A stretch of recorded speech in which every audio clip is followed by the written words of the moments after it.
What up, what up, what up, what up? We are fully underway.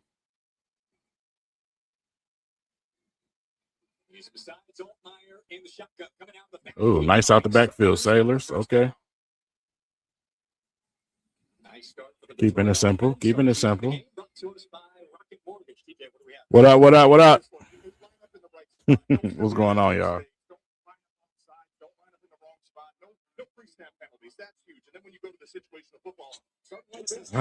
Football, football, football.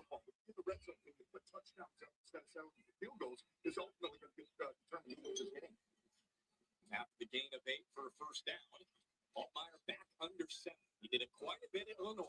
As long as nice pass. Flag on wipe it out. Opposite side of the field. Come on, bro.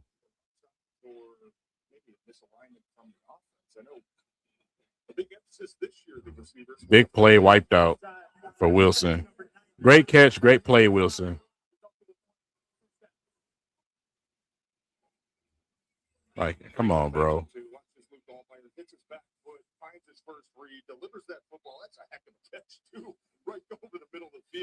That's impressive for Altmyer, man, because he in training camp he has not been impressive whatsoever on some of them long balls out there.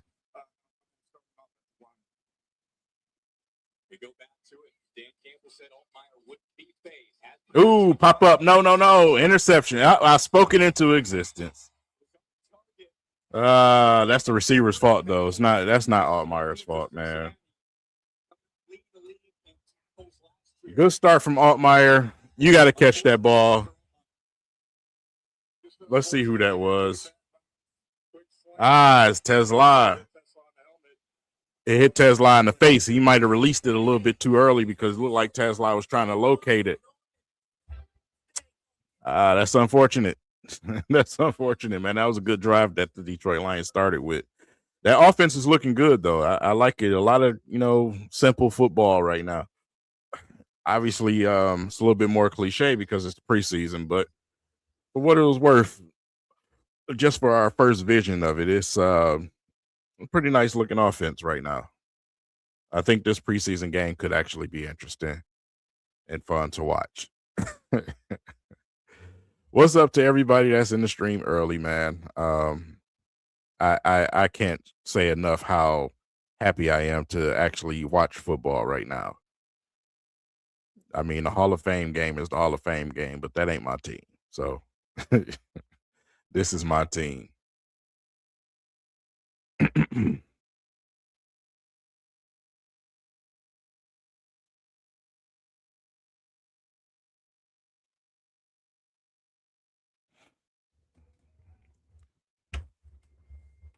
Let's see what this defense can do. That's what I want to see. We know what our offense is, man. I want to see what some of these guys on this defense look like compared to what I've seen in camp, in these practices.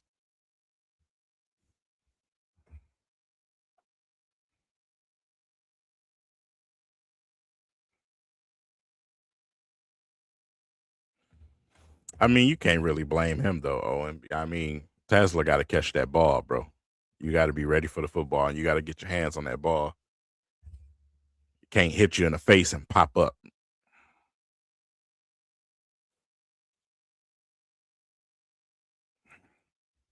Come on with these commercials, man. You know how they get going with these doggone commercials.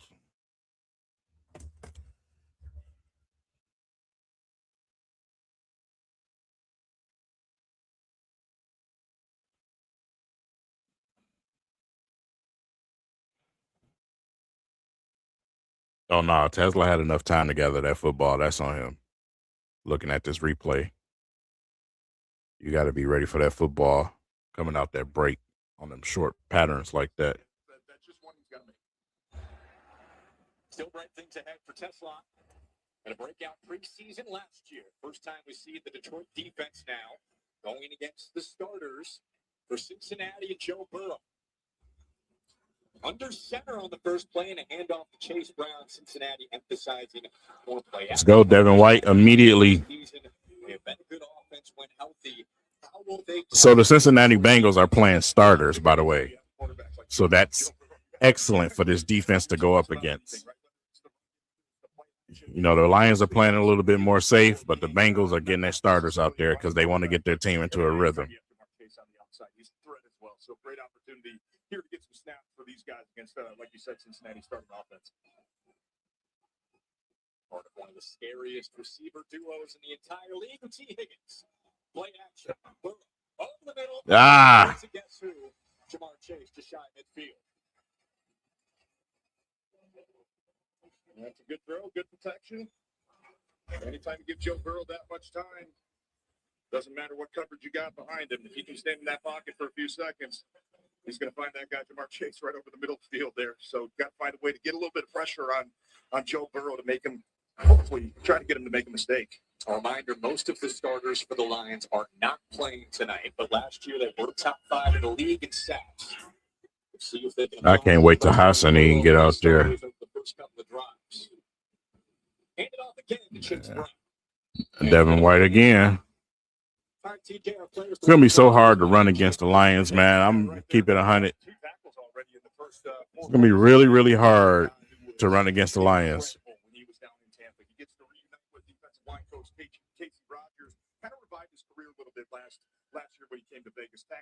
Whiteside has been a monster in training camp practices so far. Competing for that starting corner job. We know that secondary is going to need a lot of help this year. Secondary has been banged up in the past. Got Curtis Joseph, Brian Branch out. Push up the middle. Oh, yeah, baby. Oh, yeah, baby. Hassani. Let's go, boy. First play on the field. Let's go. Literally just spoke that one into existence, man.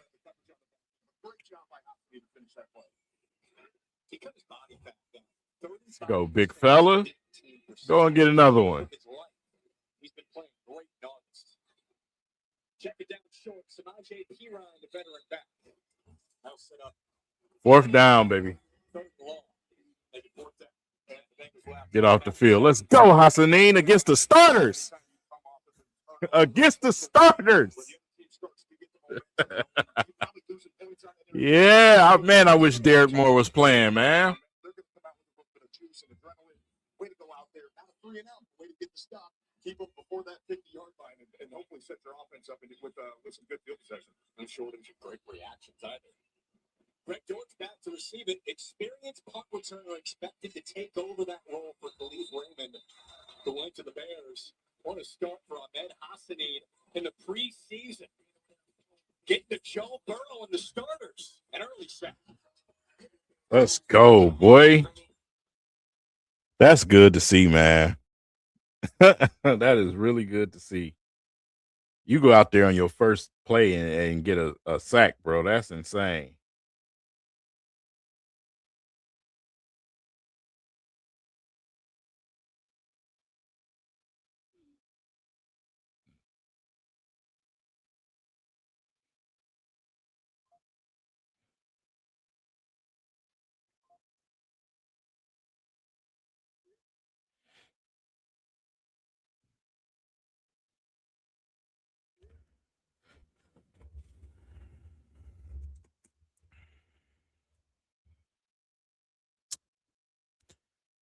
Man, the Egyptian magician. Haas. That's what I'm going to be calling him this season. It's Haas.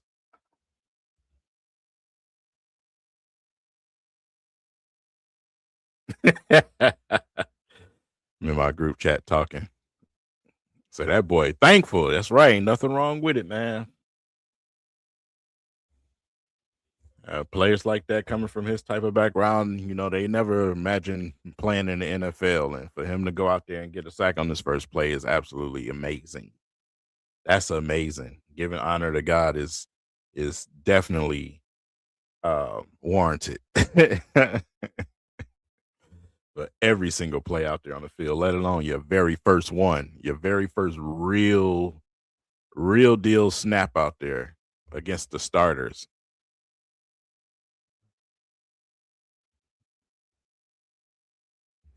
And listen, them people on X, man, X is a circus. It's not a real place. That's why I go on there and I'd say stuff intentionally just to make people angry on there. It's not a real place. There's no real knowledge on X. No real football knowledge on X, man. Those people are complete idiots. Football is brought to you by Altmyer. Good life quality, real low prices, and by Cure Auto Insurance. Great driving deserves great rates. Yes, he was hurt. He was out last season. Start to the preseason in Cincinnati. All right. Scheduled to play the first quarter tonight. Got Goff to follow. At quarterback for Detroit, the undrafted free agent out of Illinois. So McLaughlin continues to play center. You got Frazier out there also. Drop off his face mask. Ended it in Cincinnati territory. Keeping an eye on Blake Miller in this snap. Can you shake that off, right? Not your fault. Offense gets the ball back, and we find a way to put a nice long drive here together and get some points on the board. And off to Sailors. Nice jump cut. Positive yardage. Our players to watch brought to us by MGM Grant. Well, no surprise. Blake Miller. Everybody wants to see the first round pick, right? So let's see what he can do out here against another team. It's nice, probably, I'm sure, for him not going against Hutchinson tonight. I want to see him finish that tackle a little bit longer. That interception back, no doubt about it. But drive somebody back. Do some real big things this season. He's got the size, the physicality. He's been working on his separation at the line of scrimmage. Make the run this time. Oh, Sailors, yeah. Sailors the catch. Stumbles ahead. Got a flag on the play, but a key block from Blake Miller right there to get Sailors free. Kind of looked a little off on that screen. Maybe somebody downfield before the ball got thrown. Let's see what the officials say. The official change, by the way. The officials is acting like this is a playoff game, only against the Lions. Toes in the preseason. Offense number 73, 5-yard penalty. Second down. And the screens are just such Mahogany. Come on, Mahogany. You know better than that, man. Let's take a look at Blake Miller. He's going to have and your job as an offense tackle on a screen. Look at that. Really nice job passing it off. Get your guy upfield. Get him out of that throwing lane. Get your running back some room there. Nice job. Just the time he was throwing off. Somebody got downfield a little too quick. It happens on screens. It's a big point of emphasis for him tonight to learn how to use his help. Good protection. Good protection. Ball got tipped, though. Good protection. Yeah, and just to piggyback on what you're saying, yes. Rookies, sometimes you have to understand there's certain protections that are designed to help you. There's certain protections. That's one of the things with a shorter quarterback, man. Right here. Gets beat a little bit, but look at the feet staying alive, and he's able to drive Miles Murphy around the edge. And this tip ball, it's probably a good thing that was tipped because there was very good coverage on the back end. Not sure where that ball was going, but you know what? Not the worst thing to happen. You live for third down. You still give yourself. Whoever got a wrench, get this person out of here. Third long. Or a bot or whatever it is.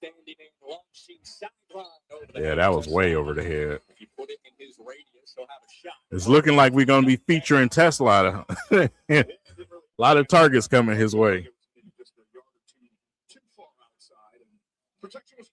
I want to see Dobbs, man. I want to see Dobbs. I don't even know why we doing this Altmyer thing, but even you, obviously we know, he don't know the playbook, man, but run some basic football stuff or something, man. I want to see Dobbs. I can't wait till the second half. So another way to prove his intelligence as Jack Fox boots it away. Charlie Jones, the former All-American at Purdue, is waiting. He's a dangerous return man. He's down for the 45. Another flag.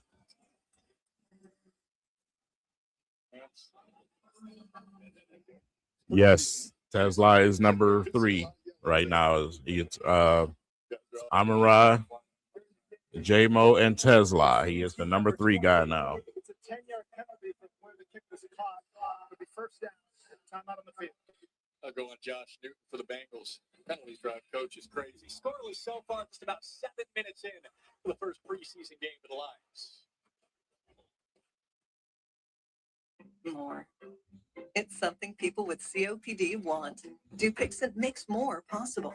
It helps adults breathe easier, starting in as little as 2 weeks. That could mean more dances danced, more games played, more classes taken, more to look forward to. It's amazing what can happen when you can do more. Dupixent is an add-on treatment for COPD that is not well controlled and with a specific marker of inflammation. It's not for sudden breathing problems. Dupixent helps block a key source of inflammation, and it's proven to help reduce flare-ups. I am sitting here playing this damn commercial.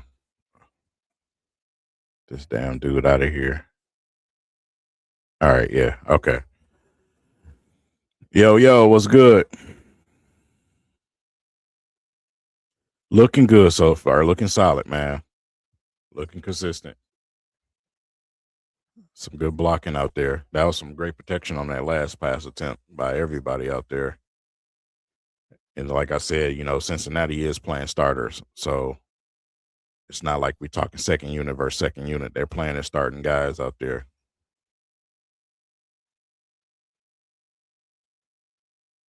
Yeah, Miller looks good. Like I said, hopefully it's the same thing as Tate Ratledge. You know what I'm saying? Tate had that one game, the first game of his career, real game in the season, and had a tough game. And then after that, you didn't have to hear nothing else from it. So hopefully we don't even have to get that. But that first game, you're always going to have jitters. First game of the season as a rookie, where things actually really, really count. So, but hopefully he can, fit in like a glove. Right now, they look pretty good.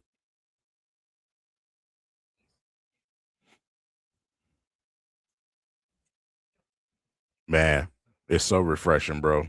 It's so refreshing. Especially for me, man. I got so sick of that Piston saga with the drama and Jalen Duren and all that. I got tired of talking about all that, man. For your chance to win a 2026 Ford F-150 or a trip to see the Detroit Lions playing Munich, Germany. The last thing I want to do is win one of them F-150s, man. It's like 1,000 of them out here where I live at. They're so plain looking. Yeah, and I want to watch Devin White here. Made a couple tackles. All right, Lacey. Is that Lacey? Yep. So another player that's been shining in practice, man, is Tyler Lacey. So guys are showing up. They're translating from practice to this game. That's what you want to see. He can help this defense tremendously if he can get back to that form that he played last year, and even when he was in Tampa Bay. And another short game. Yeah, I might as well quit trying to run the football, bro. Because he said he wanted to play for a contender. That's why he chose the So right now you got Tyler Lacey out there with Onzarike. You got Lucas on the other end. Lucas is another player that I'm watching also. Watching him in training camp cover Sam Laporta one-on-one, who has been unstoppable. Go get him, Lucas. And he just brings that veteran personality and presence to that linebacker group that could use some help with Malcolm, especially with Malcolm Rodriguez. Oh. Yeah. Short yardage ain't going to work against the Lions, man. It's just not. They got too many guys that love to make tackles, man, in the backfield. It's going to be interesting to see if they play more nickel. Appreciate it, man. Got him from training camp. Meaning 4 down linemen, 3 linebackers, and only 4 defensive backs. I spoke with Captain Shepard. How you figure that? I only seen one pass down the field. Now you figure you're getting burnt.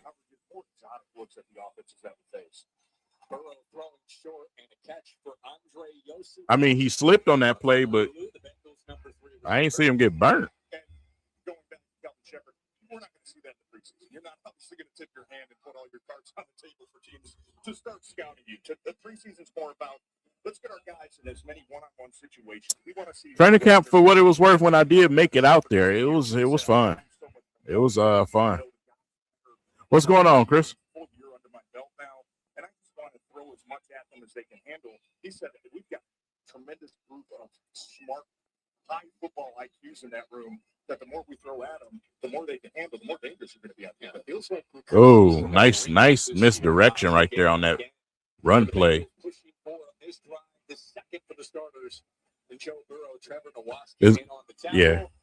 Got to use the towel somehow. It's really starting to come down.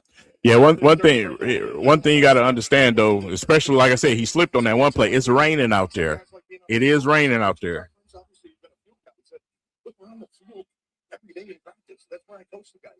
And obviously, yeah, watch Case. He loves being down on that sideline and feeling the energy and feeling the emotion of his guys. I think that gives him a lot of energy. Watch Case. Okay. They're going to take the underneath. He's always been a dangerous receiver over the course of his career. Played for 5 NFL teams. Spending the most time in Cincinnati. And Detroit trying to bend but not break here as Cincinnati is into Detroit territory. Yeah, and you know another guy that a lot of eyes are going to be on, Ennis Rakestraw, switching his numbers to number 2. Obviously a pretty high pick a couple years ago. Had a lot of bad luck. Just call it what it is with injuries. A guy that they're really counting on. He's kind of bouncing around. Man, that's some football weather there, boy. I used to love playing in that type of rain when it's hot outside. Oh, my God, Nowaski. Woo! Nowaski out there, Landwood. Pause. Yeah, that was impressive. And another guy who's played a lot of football for this team. Nowaski was in there. Ty Wingo was in there. That's just read and react. Especially Nowaski's a guy who's played a lot of outside linebacker, defensive end, pass rush. Let's see what he can do at the second level. Read and react, right? Read the run, get downhill, make the tackle. That was a perfect play there by 53 Trevor Nowaski. Third down. Ooh. Woo! Almost got sacked. I'm a couple of seconds behind you, Phantom. Man, it's so fun, man. Eric O'Neal. Just the speed rush, getting the hands of the left tackle or Orlando Brown off of him, putting the pressure on. Man, that is a big-time rush against Orlando Brown. He's no bum. He's been around the league for a long time. If you can make some plays like that, especially in those got-to-have-it moments, the third downs, right? What's up, her? Got the pressure there to force a 56-yard try. What up, Doe? It's been pretty darn good from 50-plus over the course of his career. And he hit it no problem. And it was good from 65. That ain't a lot, but that's a win from that defense. Let up some yardage, hold them to 3. That's crazy. Cincinnati starting unit out there getting held back like that. That's impressive for us, but for them, it's like, bro, that's y'all out here against second and third guys. Y'all can't get it done.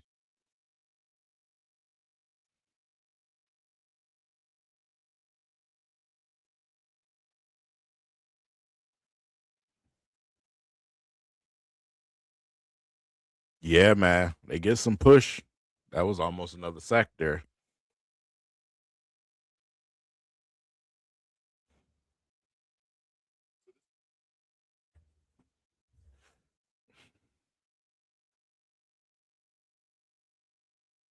Man, this is.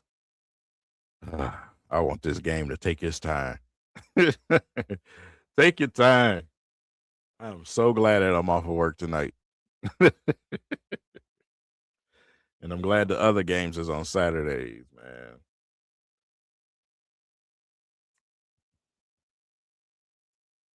That's all I ask, bro. That is all I'm asking.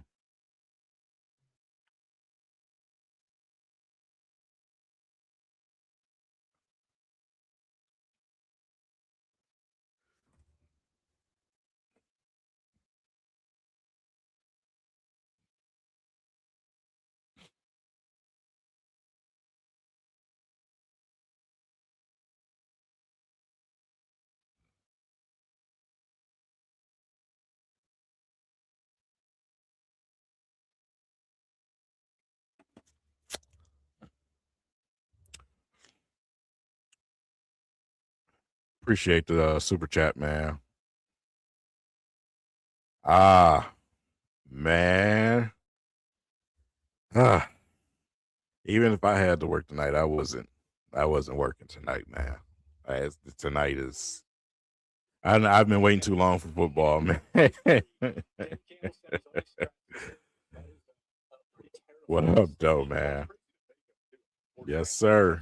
Yes, sir. Or ma'am.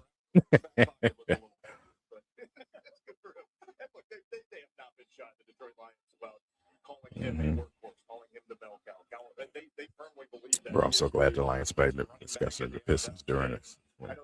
Gives time. Yeah, man, absolutely. Absolutely. Absolutely, bro. Say you off tonight. Yeah, man. Oh, man. Blackshear, you had a pathway. You ran right into your teammate. What are you doing? Gibbs has been so productive going into his 4th year now. TJ, what makes him great? First of all, his speed. I think his speed is just, it's impossible. If you cover up that front. I mean, everybody always talking about Jahmyr Gibbs' speed, man. One thing that's not talked about enough, he has some sneaky strength to him. He got some sneaky strength to him. I like him out catching the football. I think he's even more dangerous in some of those settings out there in open space. Get to full speed as fast as you can, which for him is about 2 steps, which for more guys it takes about 5 to 10 yards to hit that full speed. He's just the full package, and especially what he can do in the passing game as well. He's always a threat coming out of the backfield, lining up in the slot, wherever you want to put him. He is a tool that Drew Petzing is going to have a lot of fun when the regular season starts, trying to figure out how many unique ways he can get the ball into Gibbs' hand. You mentioned Osney, just saw him go to the sideline. Play action Altmyer, first screen out there. There you go. There you go, Sailors. Sailors take up a lot of space, man, real quick. They don't even be looking like he's running that fast, man. That's a perfectly placed football. Caught him right in stride. Hassanina, he fine, man. He'll be fine. Keep this offense moving in the forward progression. Find your running back. Let him go get the yards. That's a really nice job by Luke Altmyer. Oh, yeah. Oh, yeah. Oh, yeah. Let's go, Meeks. I like him at tight end. I've been saying that video after video. I like him at tight end. Especially with our situation at tight end. You need one that's more of a big body wide receiver build like that. That's versatility.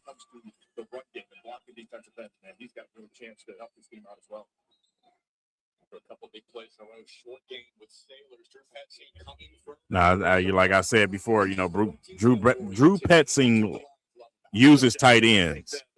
He uses tight ends. To me has always been the play caller and your quarterback. You have to be in unison. You said Jared Goff, Drew Petzing are exactly what each other needs. They're both so smart, high football IQ. They challenge each other. Okay, this is good. How can we make it better? I love that he's standing on the sidelines too. Like we mentioned, Kevin Shepard being on the sideline, making adjustments down there with the guy. Meeks. That's so. It makes so much. Nope, that's Conklin. Good catch, Conklin, because you was for sure dropping them in training camp practice. What your offense is doing, maybe some adjustments we need to make. I think that is such a big advantage. So it's good to see him. I know he said he might mix it up a little bit this preseason, but good to see him down on the sideline with the guys. We got a nice drive going here. Need to convert and get this first down. His 4th season as an offensive coordinator. Lions 1 for 2 on 3rd down tonight. Nah, come on, man. Y'all gotta give me a slant or something, bro. And it looks like the Lions will try kick the field goal. Kick the field goal. Yeah, and that play just a little inside zone. Trying to pick up probably 2 or 3 yards. But I was going to say, I wouldn't expect anything different from Dan Campbell. Yeah, come on, Dan. Yeah, there you go. Go. Get the goddamn first down. Defense is kind of clogging Give me a slant pattern or something. Quit that trying to run up the middle dumb shit. Why not go for it? Stan Campbell's MO. They are. Altmyer slant. Come on, Tesla. Yeah, we don't give a damn about points, man. It's the police season. Hey, we ain't trying to win games. We want to see some plays made out there. Probably one if he's getting to the sideline. I know it's raining. I know that ball's probably wet.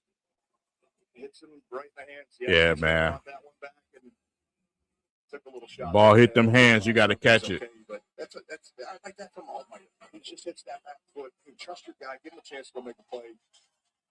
I would have liked to see them going to Meeks on that play, though. Sometimes when it starts to rain and get wet, they become less sticky. He's going to be upset with that one. But it's good delivery. Good protection up front. Another good drive. Unfortunate they couldn't find a way to get some points. Altmyer's looked really good. He's been accurate, and he's been exactly what Coach said. Find your first read. Don't get keep your poise, right? You're going to take some hits. Oh, yeah, Rick Straw. Let's go. But the Bengals are on to the second stringers now, and the 40. There's Ray Straw. Who is still slinging it for him. Good for him. Still finding a way to collect the pitch. Good for Flacco. Come on, Joe. Throw us a bone, Joe. Man, he's had a heck of a career, obviously, winning the Super Bowl. And let's take a look at, we're watching Ennis Rakestraw here, going back a couple drives. Gets good coverage, and that's exactly what the coaches want to see. Fight through the hands, right? The receivers always catch the ball. They're going to try to high point it. As soon as they try to tuck it into their body, get in that little V, they call it, right between the hands. Oh. Man, that rain out there got things interesting. Football slipping out people's hands. You get some. You practice this, right? You can't simulate rain, obviously, but I'm playing in the rain. I'm not playing with no gloves on. If I'm in the rain, I'm catching bare hand. I'm going 1990s on you. It ain't like it's cold. We're going to get the end of the quarter here. Yeah, just don't jump offside. And they don't. It's the end of the first quarter. End of the first quarter, 3rd and 16 for the Bengals. They are up 3-0. The Detroit Lions defense continues to look dominant against them. So, yeah, I just want us to create a turnover at some point. Let me see if I can pull some type of update on Hassanin. It don't look like anything that'll hold him out this game, though.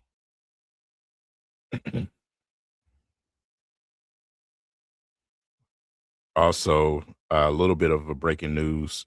The Seahawks are expected to sign Terrion Arnold, and that's per Schultz. So per Schultz is, yeah, it's going to happen.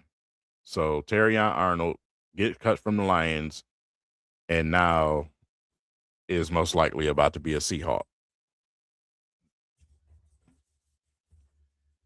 So you go from this team to a team that was in the Super Bowl for Terrion. That is such a Lions thing to happen, right? Leave the Lions and go somewhere where they're actually competing in Super Bowls. It seems to always happen that way. Who's impressed me the most? Defensively, I've been liking what I'm seeing from our linebacker group. Devin White has been making a lot of tackles out there, but the defensive line has been creating some pressure. So, and it's more than one guy, so I can't really single out nobody.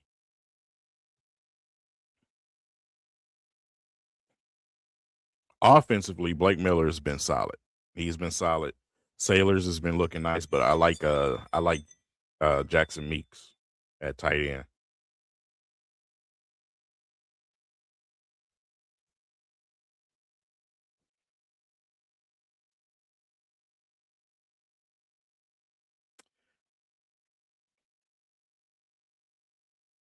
Don't really see nothing on Hassanin, which is a good thing. It's probably good to go. Of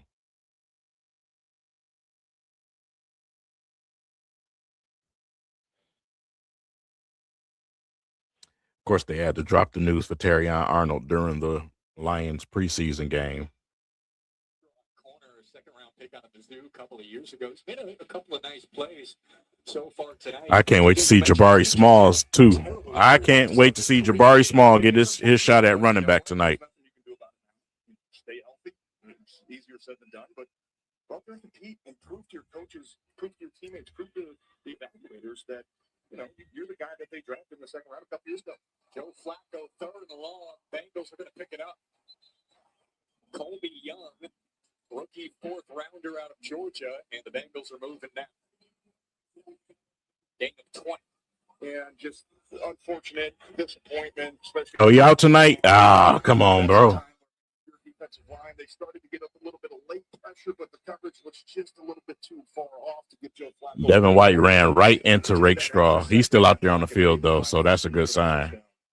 He's seen it all. Under center this time for Flacco. First down, the 44. Going play action. Flacco. Pressure down the field, threw it away. Pressure from both of our edge rushers. He made a promise to his mom that he would get his degree. That's what he wanted to do for her because she didn't get to go to college. So last year, while he was rehabbing his shoulder injury, he fulfilled his promise. Rakestraw got an internship in Wayne State's athletic department to complete the last requirement he needed in order to graduate from Mizzou. He was working with alumni relations. Rakestraw hurting right now, but he out there on that field. And got even the mascot. One point, he told me he needed to do something positive while training and rehabbing, and now back out on the field this season. He's feeling eager, and he said, I got to step up big this year. You heard there was an intentional grounding there, but the mascot? That's a team player. No doubt that is. A good friend is Rakestraw. Fulfill his promise that he made, to the family to go back and make sure he finished and got his degree. That's a great story. Keep his eye on him. Second and long, probably going to get a pass one-on-one on the outside. Flacco, look at sideline. Goes Rakestraw's way. Still be third and long, the catch for Yosibach. And it's that time just acted like he was going to play a little bit of tight man, backed off. You could tell maybe he thought he had some help on the outside. And that's something that Coach Campbell kind of mentioned. I want to see not only from the offensive line, but that secondary, understand where you got funnel guys to, right? And it's Rakestraw that time playing outside corner. I know it's tough when you bounce from inside outside, but you got to understand, hey, my job is to protect that sideline. It's not a damaging play, but just one that I'm sure he wants to take a look at and learn from. He's matched up with Colby Young this time. He's getting diced up from them tight ends. He is short by a yard. We'll see if the Bengals go for it on fourth down. We saw the Lions do that on their last drive. And this is pretty much his rookie performance, by the way.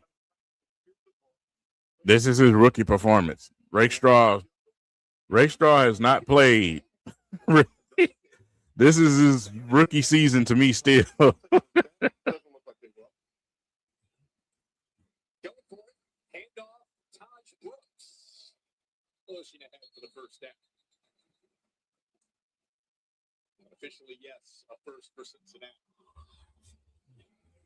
And just enough there from Cincinnati's offensive line just to give that running back just enough space to pick up a couple yards.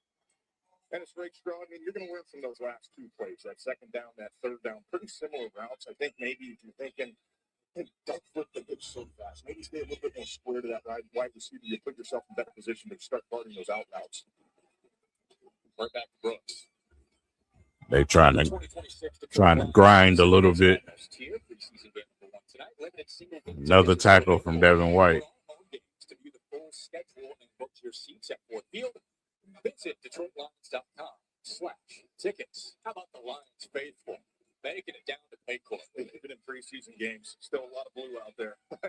People don't pay attention to the weather forecast, bro. See the support that the fans give on the road is always it gets you a little bit of adrenaline when you go on the road, a hostile environment. You see so many fans there to cheer you on. Damn, had some good push up the middle, but let that play squeak. Good hit. Rakestraw. No. Oh my God, man. His shoulder, man. God damn it. take one more look at it. You can tell he's in pain. Take a look at this replay here. One-on-one, goes low. And it looked like he caught an elbow to the head there. Hopefully pops up. It's okay.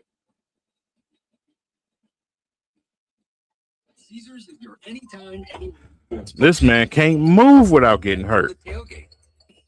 Bet from the stadium. Goodness.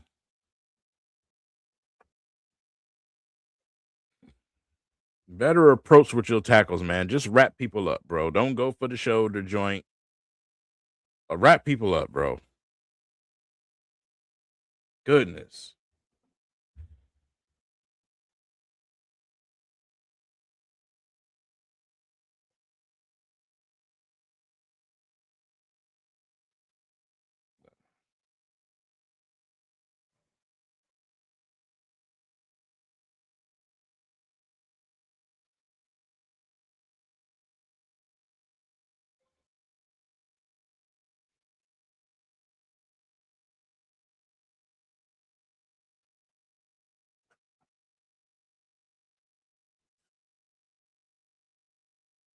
I don't know, man. Just some players are just not meant for that type of contact.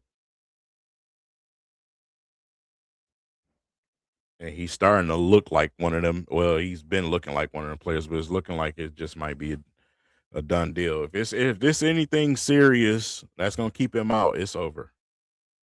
It's over with for him. This is the season for Rakestraw. This is the season. Like, man, like, come on. At some point, you just gotta be a little bit more disciplined in your technique.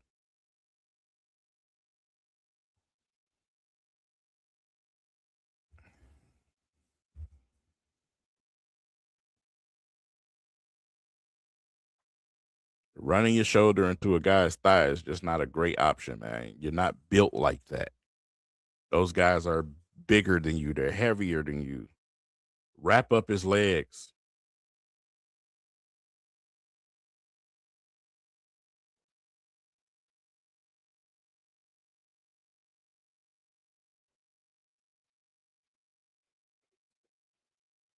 Looked like a stinger. I think it's, I don't want to guess, but the fact that he's still on the sideline getting checked out instead of going up to the tunnel, maybe you start to get some feeling back in that shoulder. And hopefully he's all right. Hopefully it just knocked it numb a little bit for a while and he can get back out there. Yeah, but it's definitely his arm. I knew right away. I knew right away. Preseason fans are interested about is what will the depth in the secondary look like? And you mentioned it, they're already thin. We already know that coach has been honest about Brian Branch and Kirby Joseph. They're probably on similar timelines, which might not be until October if you know what you're hearing from coach is correct. But bringing veterans like Chuck Clark and Roger McCreary, Christian Isiah, who's played a lot of football, those guys got to step up big. Second down. Oh.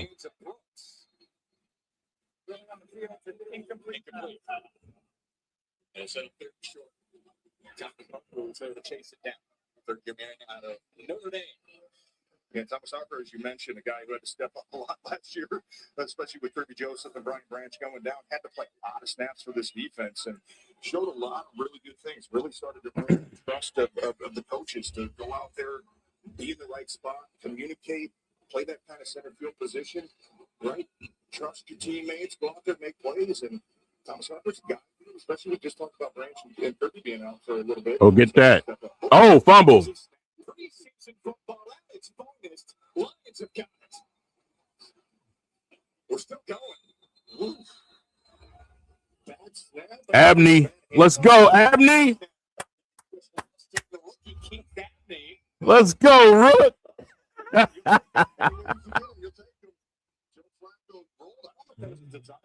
Look at the rookie. I didn't even know he was out there.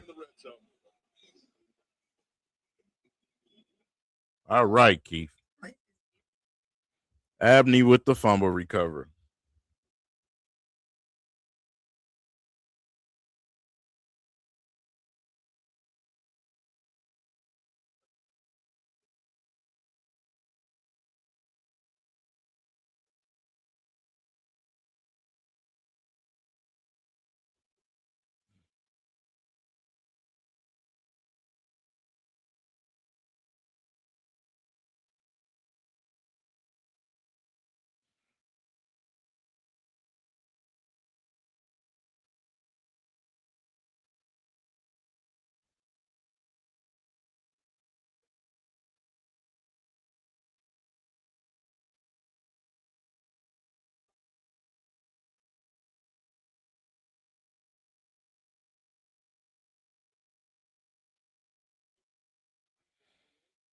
See here.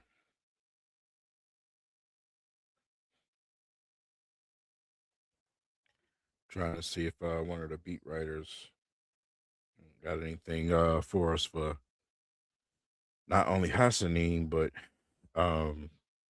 Rakestraw.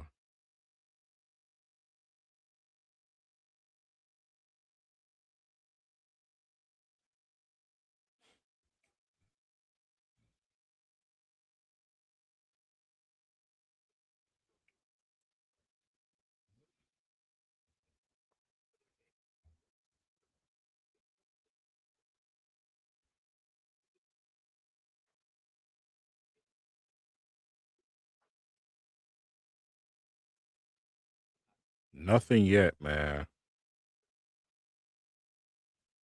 But definitely look like a stinger for Rakestraw. We'll see how long he stay on the sidelines. If they take him back to the locker room, it might be a little bit more serious. But other than that, it looked like a stinger.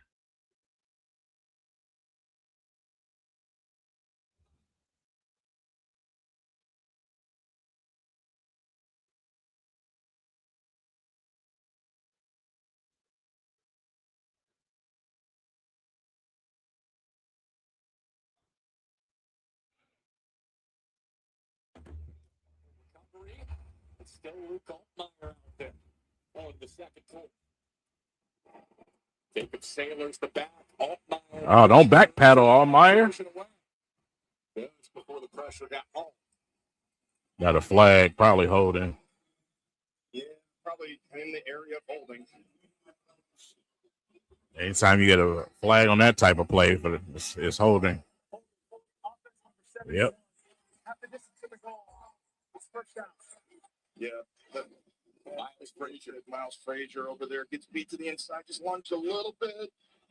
And anytime you get that hand, you can see when your feet are beat, that's when they're going to call the holding. It's not necessarily where your hands are, but if your hands are outside of the body frame and your feet are way to the other side, you're going to get called. That time looked like maybe a 3-step drop. I think that's why Frazier was setting so aggressively, and the coverage was there, and Altmyer just really didn't have anywhere to go with that football. Sets up 1st and 16. Oh, another fumble. Again.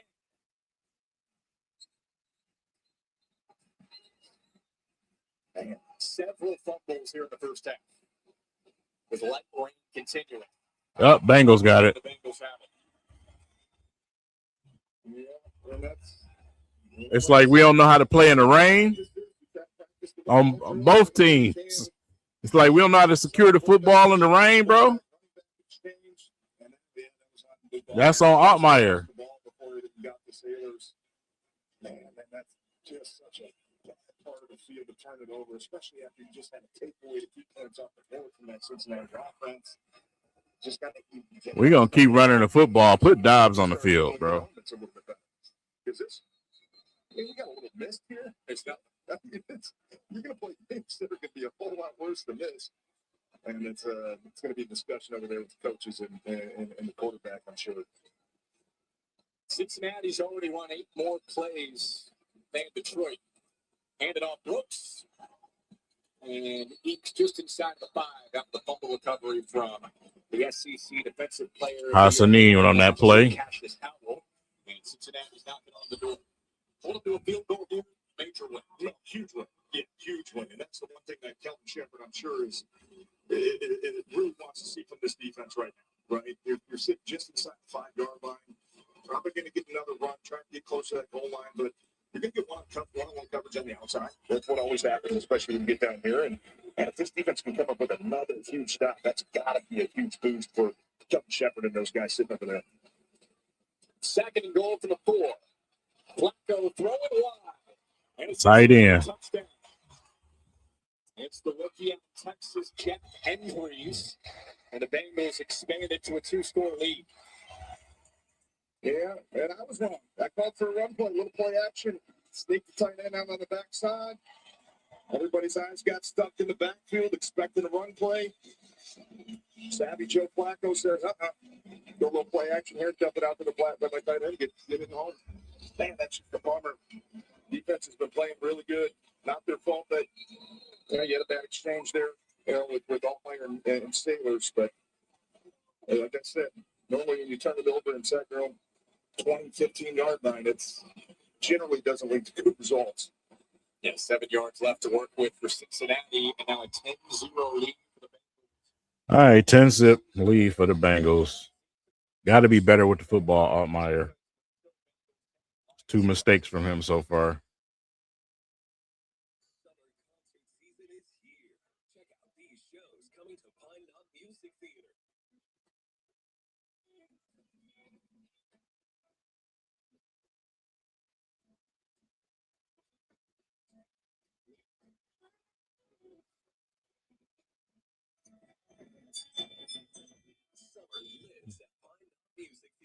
Tickets for these shows and more at Ticketmaster.com. In a world that doesn't always play fair, someone has to stand and fight for what's right. For the ones who were hurt, for the ones who were silenced. The flood law was built to be there for when it matters, with knowledge, with heart, and with relentless conviction. Former prosecutors and fierce litigators with 150 years of combined trial experience. For challenging times, unprecedented times, we are here at all times.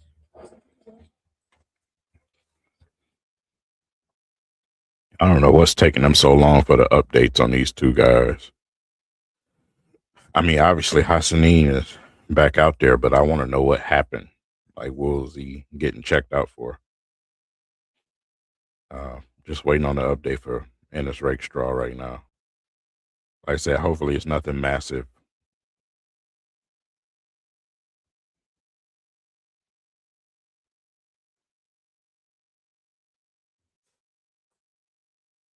Jeez. It's brutal, man. Brutal.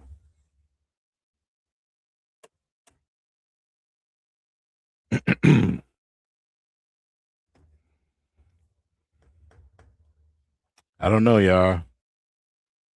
Hopefully it's nothing massive, man. I say I'm not the type of person to say told you so or none of that stuff. I don't like that type of energy. I want to see him succeed. I want to see him succeed. I don't want to see him be injured and out again and most likely get cut from the Lions. I don't want that to happen. Some people like to feel that way because they just want to be right about something. I'm not wishing any ill will on him whatsoever. Hopefully it was a stinger and it just took him a while to get some feeling going and stuff back in that arm. Clean handoff, but hey, you've got a bad smile. Put a smile on your face. Learn from your mistakes. Not gonna be the last one you make. I promise you that. And it won't be the last time he's playing tonight. Expected to play most of the second half. It looks like it's going to be Josh Dobbs coming out for the Detroit offense. After this, Dominic Lovett on the return. And Lovett spun down to shy of 30. Yep, and Here comes Josh Dobbs. Hey, look, we don't want to put too much on Dobbs' plate yet. He's only been here. Getting in before the second half. 4 days, 5 days, whatever it is. When you're turning the ball over, that's what happens. Speed up the process. Which I don't mind, by the way.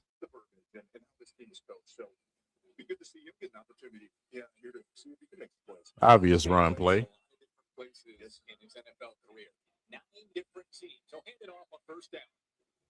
Hey, all right, Blake. I see you moving people. I see you moving people, Blake. Pacheco, both injured, and Gibbs not playing tonight. Yeah, and he's earned it. And Jacob Sailors, we mentioned earlier in the show, where kind of came out of nowhere last year, was probably considered a camp body, right? And then just Blake Miller is he out there moving people. Obviously, enough trust to keep this going, and that's going to be important too. Is who can we find behind? We expect Gibbs and Pacheco. That's going to be a big position battle as well. Way to hit that hole, boy. Going back to Josh Dobbs, a great quote he had a few years ago when he was with Arizona. He was the starter there. Except he traded to Minnesota after Kirk Cousins tore his Achilles. A great comeback win against Atlanta. He said, "People don't care about your circumstance. They want to see you succeed in the circumstance that you're given." And he's kind of made a career out of that. Robashaw out there. Robashaw is a big back, man. years. He's a big back. Which Josh does. And I know that even when he was here a couple years ago with the Lions, Dan Campbell said, man, you were so bummed because he got picked up on practice squad. He was a guy that you really loved and wanted to keep around and continue to develop. And they're happy to have that. Oh, yeah. Oh, yeah. Oh. Dangerous. Woo-hoo-hoo. Was intended for Thomas Gordon, the 25-year-old tight end out of Northwestern. Yeah, and a bit of a dangerous throw there. A little bit of pressure coming from Dobbs' backside. And Man. If he'd have caught that. And it wasn't tipped. They just slipped out.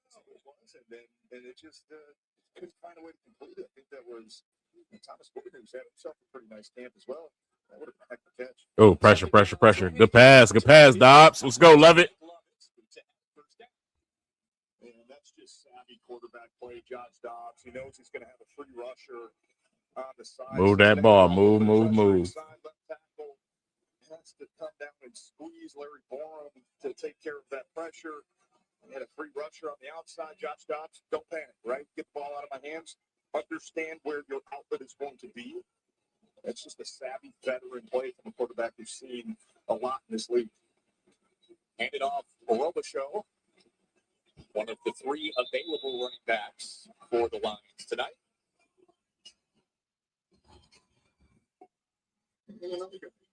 Worth watching and still playing out there is Christian Mahogany in a battle, right, with Miles Frazier. And when Juice Brooks gets healthy, sounds like he's not going to be too far up. I know he's also going to be in that center competition as well.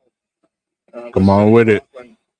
When he gets back, that's going to be interesting to watch over the next. I need Tom Kennedy for a touchdown. Be out, for at least maybe the first month of this season. Yes, that's been the hot topic this week for Detroit. Get out of there, Dobbs. That's what he do for you. Different dimension. That's what he can do. You don't need to know everything in the playbook if you got wheels like this, maneuver in the pocket. Man. Finds a way to still kind of tiptoe. Nice little somersault there on the sideline to pick up the first down. Let's go, Dobbs. Let me see if I can make a play. And Josh Dobbs, he's got that sneaky speed. Man. That's the first time we've seen that. He was an aerospace engineering major at Tennessee. What's that called? Some triple something like that. Get out of there, Sailors. Get out of there. It's holding. The big game. Yeah, it usually means one thing. We all know. Is that Mahogany again? Let's go to Pat with more on Sailors. Right, with the Lions, Jacob Taylor was on multiple practice squads in the UFL, also in the UFL, and then at one point was selling roofing, siding, and window estimates. He told me he knew he wanted to chase football, but he needed money to support his family. So he went on Indeed and got a job while still chasing his dream. And he got emotional. He said it was a really hard time for him, and he learned a lot about believing in himself, being a father, a husband. And in that 2024 UFL season, he had the most rushing yards of any running back, led the league in scoring, and ultimately was able to quit selling estimates and was picked up by the Lions in 2025. Incredible story, Pat. Good setup, Dobbs. There's a flag out there. Hopefully it's pass interference. Yeah. No. Legal contact, maybe? What's going on? Legal contact. Yes, sir. Yes, sir. Lions will take it. I think they might have missed a face mask on the end of that previous play. Yeah, they take it. Sailors probably should have offset on the hold on Christian Mahogany right at the end here. I mean, that's pretty clear. Wow. Yeah, and you know what? That's so different because it used to be maybe if you just act like Braves, it was a 5-yard penalty, right? Now it's all just anytime you make contact, automatic 15. Not complaining. Good job there by Josh Dobbs and the offense to at least get back on track here and get a new set of downs. Got to get some points on the board here, Jack. Yeah, they did the automatic first down, went from 1st and 20, now to a fresh set of downs. And hand off to Robichaux. Oh. Signed with the Lions as an undrafted free agent last year, then got injured. ran for 18 touchdowns over a couple of years at Boston College. You know, realistically, with this running back group, Isiah Pacheco comes in to replace David Montgomery as the number 2 back, but it feels like there's maybe an opportunity for more carries for Sione Baki when he's healthy, or Jacob Saylor. Yeah, for sure. We've seen that in the last couple of years with Dan Campbell's offenses. You have to have 3 guys. We obviously know who's going to get the majority of the carries. Pacheco, if he can stay healthy, and then Step it in. kind of spill and be a goal line. Oh, Just a little higher. Find another guy who can come in on the short yardage and the third downs that can kind of spill those other guys a little bit. And also, who can be a difference maker on special teams, right? If you're going to be that number 3 running back, whether it's Baki, whether it's Sailors, whether it's Robichaux, whoever ends up winning that battle, what's really going to make the difference is how good can you be in the return game? How good can you be on the special teams to make it? that 3-headed monster right there on the sideline, boy. Necessarily don't really get looked at as much as you do on offense. That's the reality of how you can stick on the roster. No doubt if you're playing behind that guy that we just saw, Jahmyr Gibbs, pressure. Down. Ah, somebody got to get open. All the way out to the 45 and right at the edge of Jake Bates' field goal range. And let's take a replay here. An offensive line, just a little bit of pressure, stunt in the middle. Those are so hard to pick up. But yeah, it's awareness. You have to understand. Hey, anytime I get a second long or third and long, the defense isn't just going to rush me one-on-one. They're try to get a stunt. They're going to try to feel where the center is sliding, maybe find a weakness there. Really can't pinpoint that one guy. Looked like Blake Miller. Maybe did a good job recovering, but let his guy get an edge. Really didn't give the quarterback a chance to step up. And like I said, that TT stunt just kind of swarmed Josh Dobbs in there for the sack. Jack Fox boots it away. And Charlie Jones with a fair catch. All right, play drive went dead. A couple of good passes from Josh Dobbs, especially considering he only been here for about like 4 or 5 days. So, yeah, just got to find somebody open. One of the main concerns for me from Isaac Tesla is his ability to create separation has not been the greatest during camp practice. So, like I say, even the passes that he did catch in camp practice, guys were right there. Creating separation is something that he's going to continue to have to get better at, especially on this level. So, yeah.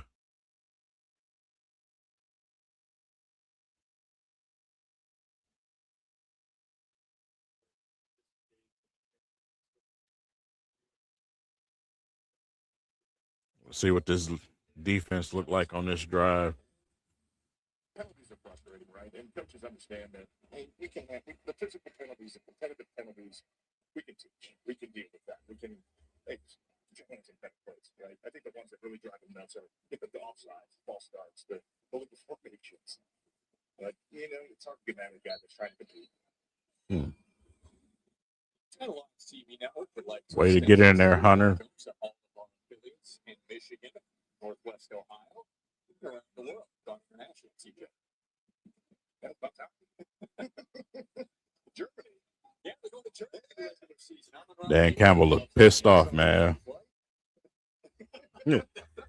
Coach looked mad right now.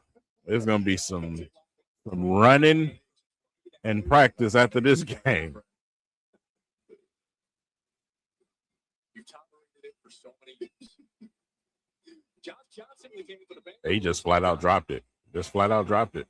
That was a great play design. St. Brown's mother, Miriam, grew up in Germany, so he's very excited about that. Regular season starting September 13th. A month from today, and to the first 3 at home for the Lions. You want me to do the prediction game? Yes, every game. Just one bit. But look, obviously every team is going to be different. I know that. Hey, they got easy schedule, so to say, right? That's so untrue. There's going to be teams last year that were good that are going to be bad. There's teams that last year were going to be bad, they're going to be good. So you got to treat them all the same. But that way, looking at paper looks favorable for the Lions early this Long ball. Hey, Whiteside.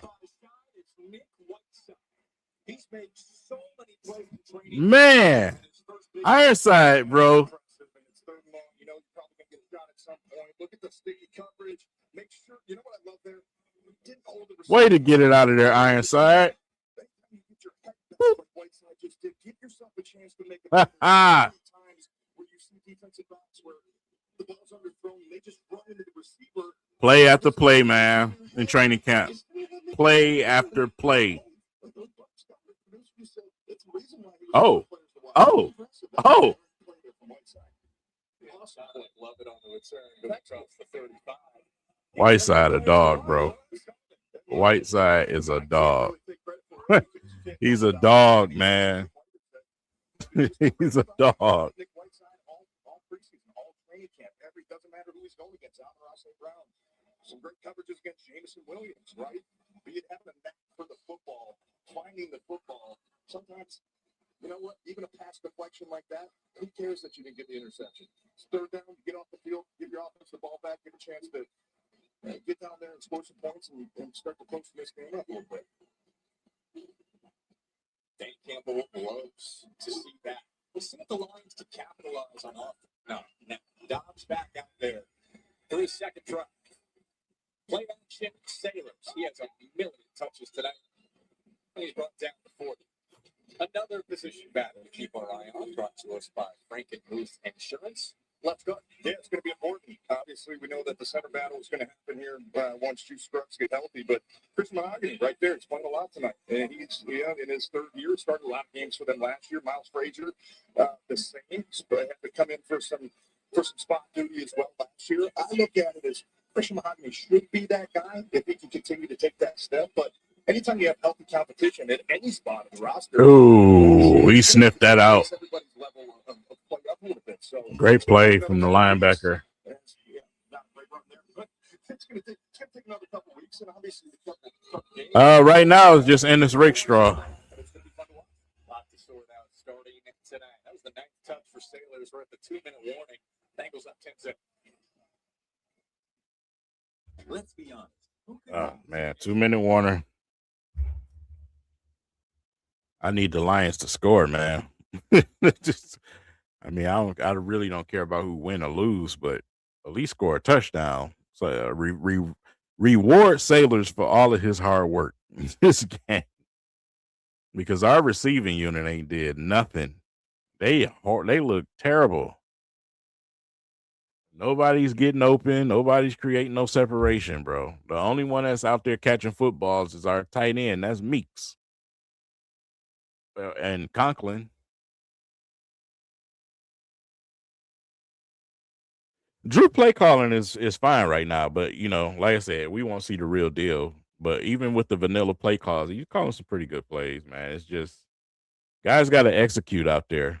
You got to hold on to the football. You got to create some separation. Do I plan on going to any of the games this year? Yes, I do.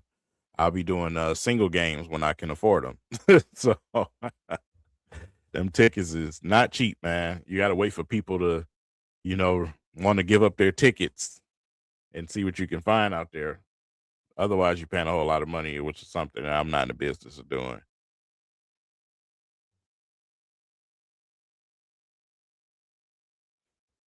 It's 10-zip right now.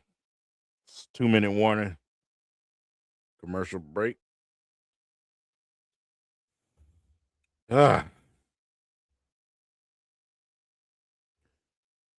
So the most impressive thing has been the trenches. The trenches has been impressive. The offensive line, some great blocking out there. Had their moments besides a couple of mishaps from guys like Mahogany, but the defensive line also, they creating the pressure. Secondary looks just fine. They're not out there getting super shredded. I mean, giving up some short plays here and there is a give and take, but no long bombs down the field.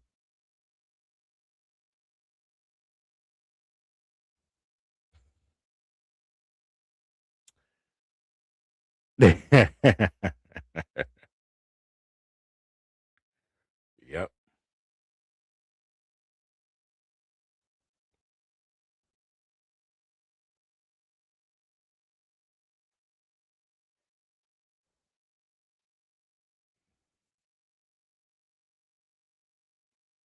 You going to this one next week? I might go ahead and snatch one of these preseason games. We'll see.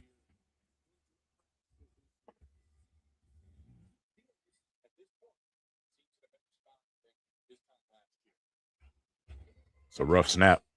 Way to get it out, Dobbs. Yeah, what the flags? What the flags? Yeah, I was about to say.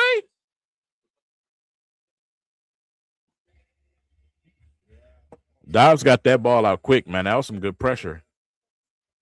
Watch this replay.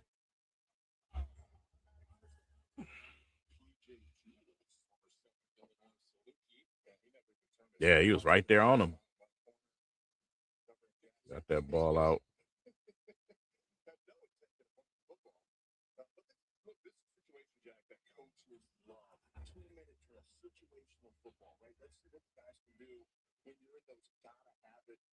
Come on, give me something.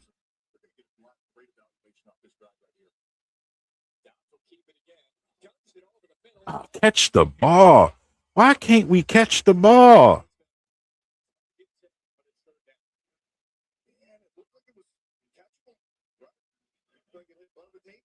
A little bit behind, but still, he caught it. You got to catch that, bro. That's receiver rule.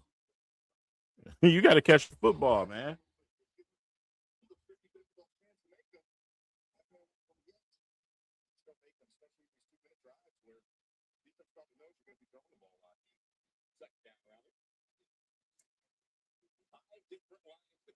Oh, Sailors! Oh, oh. You get up limping though, man.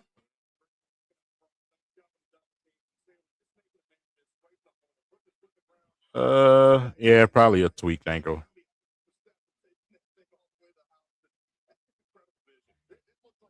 Yeah, probably the way he wrapped his ankle up. He all right.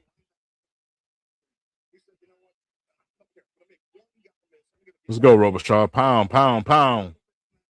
There it is. Pound. Robichaud, he's strong, man. Tweak that ankle, man.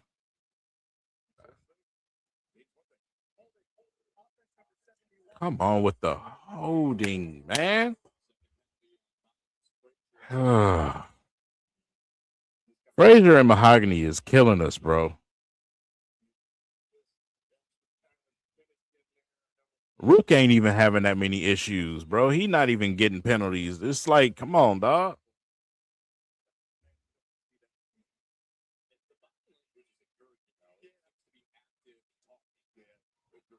Yeah, you know when somebody really, really hurting. He just tweaked something. He'll be all right. You should have cut that back. If he'd have cut that back, he had a lane.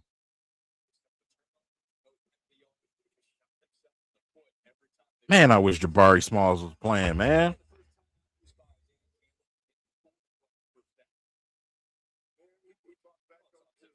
We gonna run a slant pattern or something?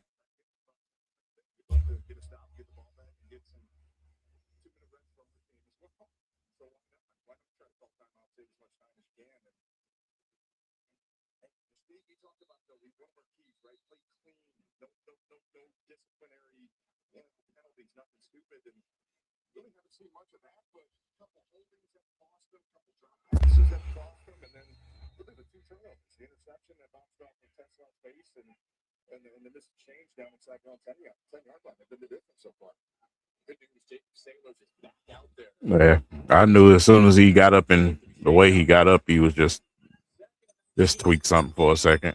Get out of there, Dobbs. Get out of there. You should have kept running.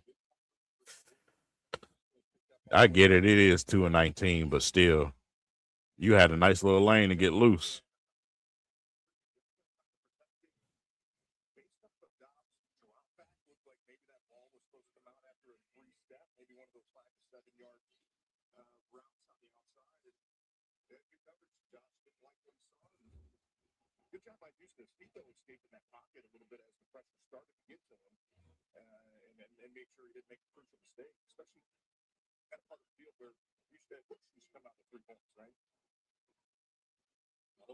Run behind that wall. Get out of there, Tom. Get out of there, Tom. Let's go. Come on with the flags. Oh. I can't do this, man, with these, man.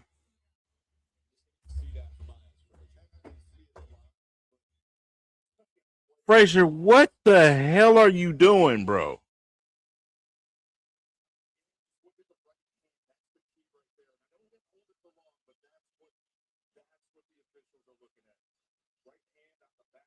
Stop holding and put him on the ground, bro. In the meantime, look at Blake Miller, though. Blake Miller was out there moving. Come on, man. Frazier killing us.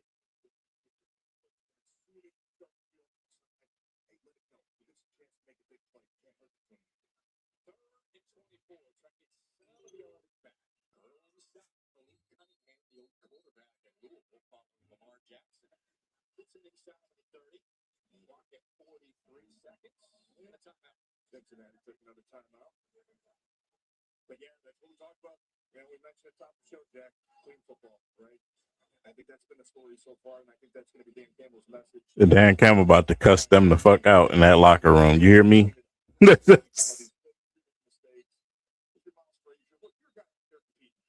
mentioned him competing for that left guard spot, right? Unfortunately, they have a couple penalties, and officials always seem to put emphasis on the little things, especially in the preseason. But that's been the story really through the whole team. Not singling anybody out. A couple turnovers, a couple weird bounces. Defense has played actually pretty well. And I think Dan Campbell's going to tell us, man, we got to sharpen up a little bit. We got to tighten up. The field goal try, 46 for Jake Bates, the former soccer star turned kickoff specialist. He's been a revelation. Let's go. Guess what? A flag on white. That's the preseason. I'll tell you, these guys get paid commission per flag. They're going to retire pretty soon. Oh, boy. This way against every preseason, pretty much every preseason. Out here calling every doggone thing, man. Come on, bro. They're looking over the Detroit sideline. I think that's Coach Campbell what he wants to do here. Illegal formation. Number 91 of the defense lined up over the center. It's a 5-yard penalty. Replay. Fourth down. You called it. I've been right on the penalty so far. I've been 0 for 2 was predicting runs and passes. I think they're the offense. Yes, they are. Fourth and 11. Okay. Dan Campbell's bringing the offense back out. Well. Oh, go and do it, Dan. That's what I'm talking about. We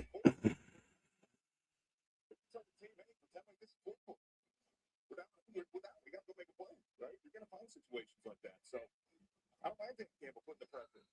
Fourth and long. Who wants to step up? Who can protect the quarterback? Josh Dobbs, can you sit back there? Can you buy some time if you have to? And on the outside, Todd Kennedy, veteran guy, longest 10-year ball, been here for since 2019. Can you talk about make a play?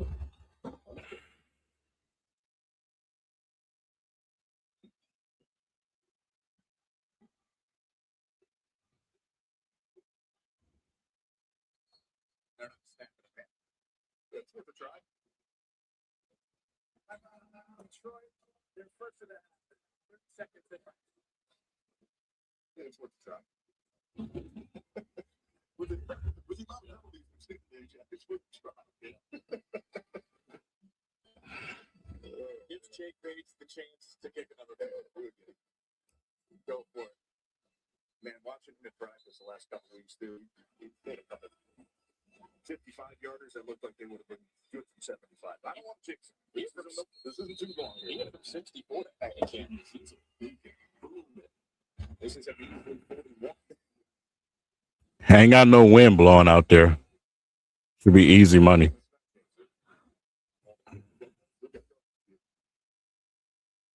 Easy money. Kick that one even better. All right, y'all. I'm going to grab some water, man, and use the bathroom. I'll be right back.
All right, man. We going into halftime.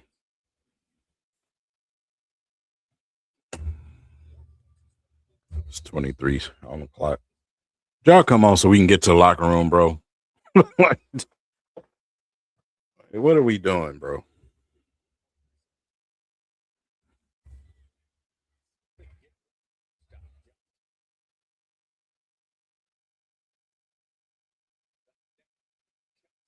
Oh. Good pressure.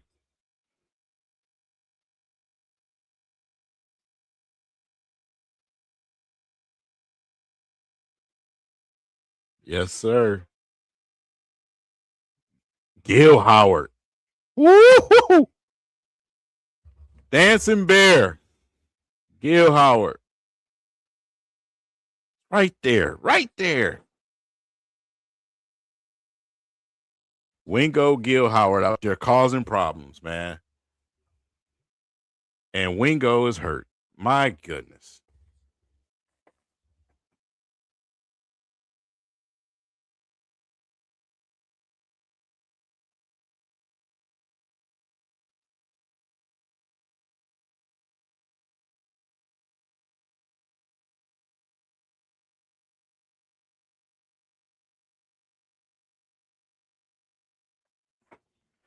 What even happened?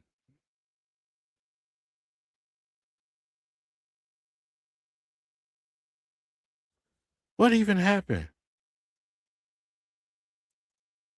Oh, good, man, because I like Wingo, man. I'm tired of him getting hurt, too.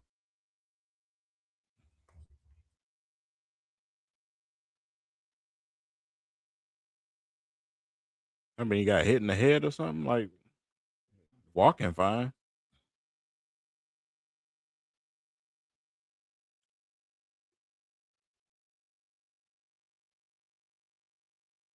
Yeah, he all right. Wingo good. He all right. Hitting the back of that little, jerk that neck a little bit. He all right. Pause.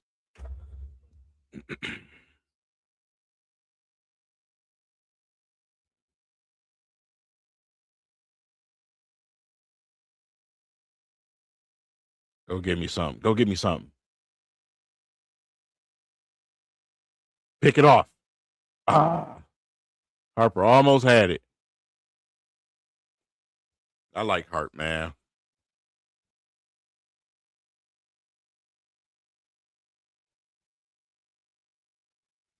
Hey, man, listen. I'm too dirty for the league. I play 1990s football. I can't play in this era. I'm out there biting legs, punching people in the knee. I'm taking contracts on guys.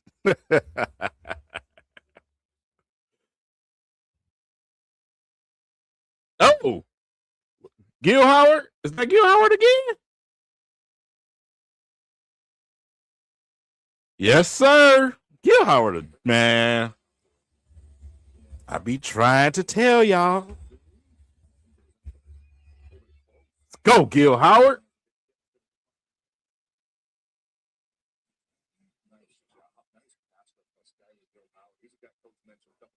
He's the perfect combination of fat, power, and speed, man. Fat, power, and speed. That's why I liked him so much, man. When we did our pre-draft thing, and man, once we drafted him, it's just like the fact going back to the Detroit Lions, the Inside the Den episode, and the fact that they were in a toss up between him and Abney and the Law, and got all three of them is crazy. She didn't get a case of water when she ordered. Okay. This is faucet water? The small one? Okay. All right.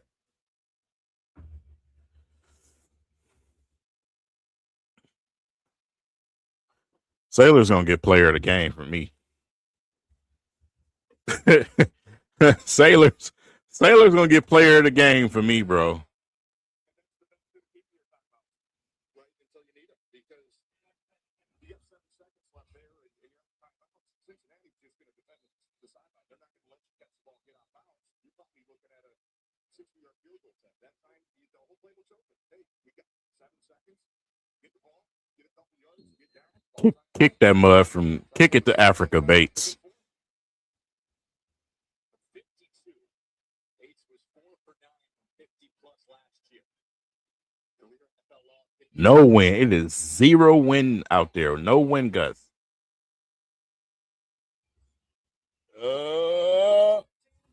Hey, hey, Bates is a cheat code, man.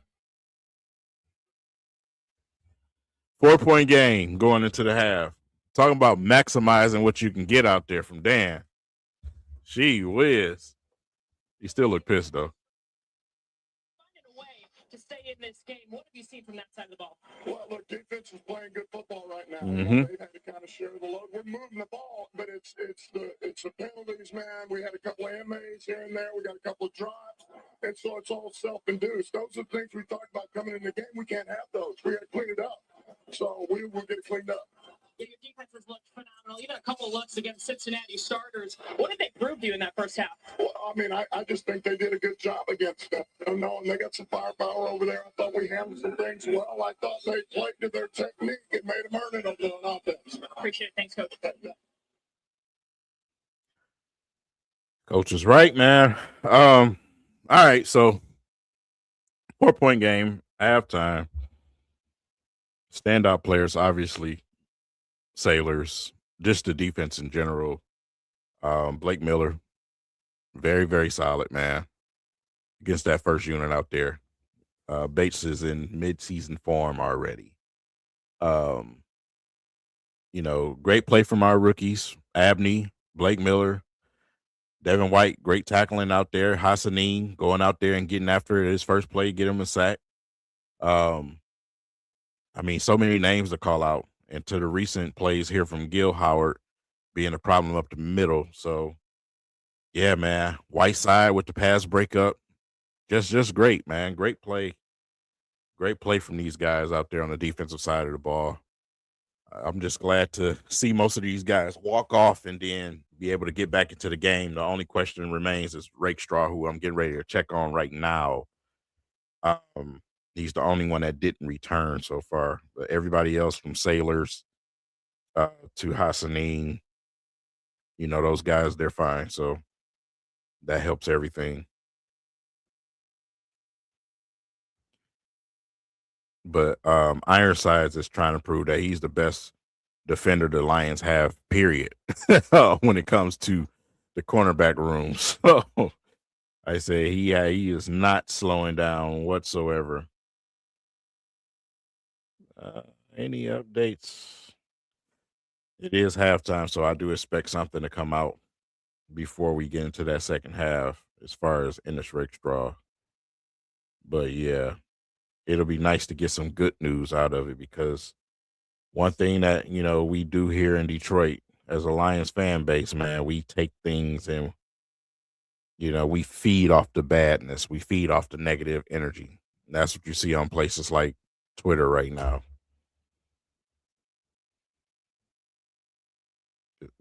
You would think some of these people were celebrating the fact that he got injured just to say, I told you so. It's so stupid.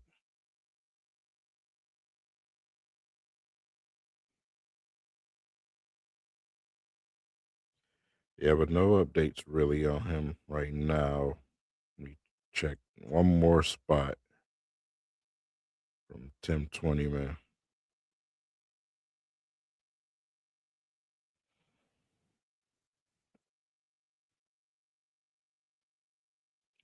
Yeah, no updates. So hopefully we get something to drop before the second half start. I just don't want it to be no shoulder tear or nothing stupid like that. If it's something that's gonna keep him out a couple of practices or something like that, or Maybe one preseason game, I'm fine with that. But yeah, I don't need him going into the season being out from just trying to make a damn tackle. Altmyer is buns. He is definitely buns. He was buns in preseason practice. I mean, training camp practice, and he's still buns right now. Even though I like I said, I can't give him that interception. That's not his fault. Tesla has been buns this game. Isaac Tesla has been ass this game. And it's okay. It's okay to say that. But he's been asked this game. Yeah, he's been asked. Those guys have been dropping passes, man. You cause your quarterback to get an interception. You got to catch the football. You can't get hit in the face with the football, man.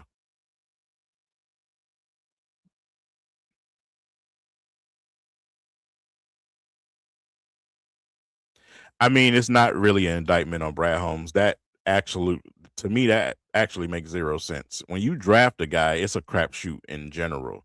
You don't know that this guy is injury prone. You don't know what's going to happen when you get to the NFL. I mean, obviously, Ray Straw is talented. Just hasn't had an opportunity because of his injuries. But you don't know what's going to happen. There's no way to predict that. You can't hold that against Brad Holmes. He drafted guys, but I mean, guys not holding up because their bodies is giving out. That's a different story.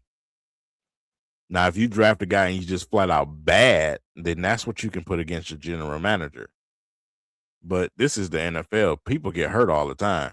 I remember when Matthew Stafford started his career, he was injury prone until he started to tough things out. But he was out his first couple of years. He was injured left and right.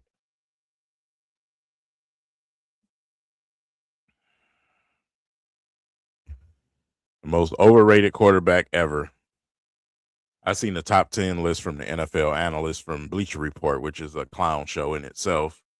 But they left Jared Goff off the list and had the nerve to put Jordan Love on there and put him too high. Like, it's, man, he remains to be one of the most overrated.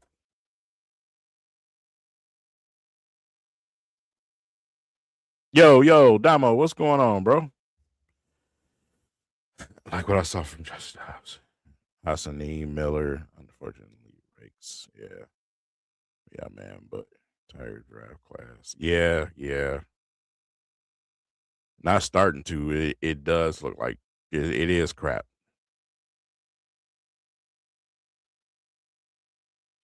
That, yes. Now I can agree with that. Now, when it comes to trading and letting go some things you love and some of them assets, Brad will not move on that. I'll give you that. Yes, I totally agree. I've definitely stated my my disposition with that. So, yes, you're absolutely right on that.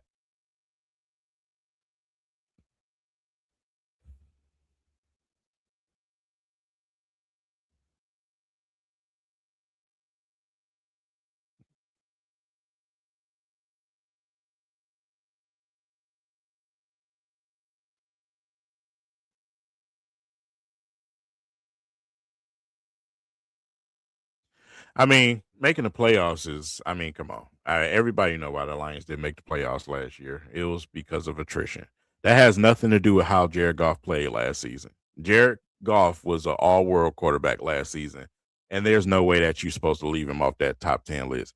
The hate with Jared Goff has been going on for a very long time. So it has nothing to do with the fact that they made the playoffs. That Bleacher Report article is because that guy does not like Jared Goff because some of the names that were in front of him, every name in front of him was not some perennial playoff quarterback. That's just hate.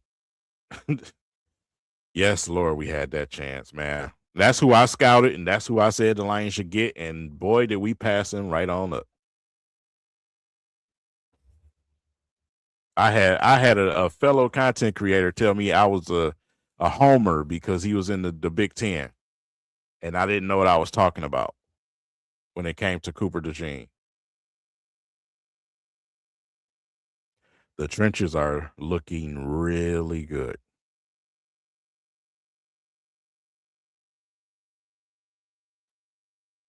The Goff hate never died, man. It's still 50% of the Lions fan base that don't like Jared Goff. That never died. They're still hesitant around the league as far as analysts and whatever you want to call them to give Jared Goff the praise. They're still hesitant with that. That hate has not gone. It is alive and well. You must be living up under a rock, Pride, because it is alive and well, especially on social media. It is alive and well. In Lions fans' mind, 50% of them, that went away. But nah, he still gets disrespected. I've seen multiple analysts sit on TV and give their top 10 quarterbacks and leave Jared Goff out.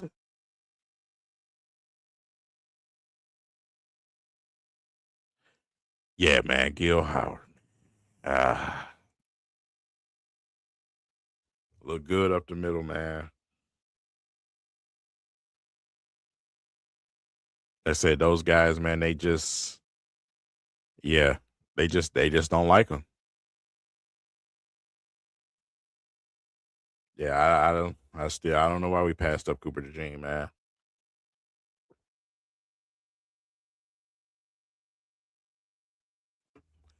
I can go with a whole list of players of why we passed that player up that went to another team, and most of them went to the Eagles, but yeah, went to another team and turned out to be exactly what I thought.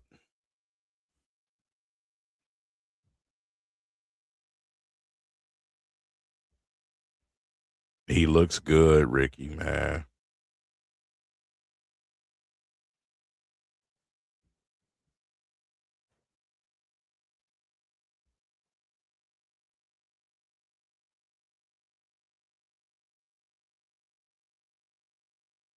Yeah, they'll make up some type of excuse, like, "Oh, well, they had an easy path to the Super Bowl," or they'll say something stupid. Maybe because it took for them to stop hating on Matthew Stafford. It took for him to go to the Rams to win the Super Bowl. So, yeah, I don't hate golf, but I think it's because everyone.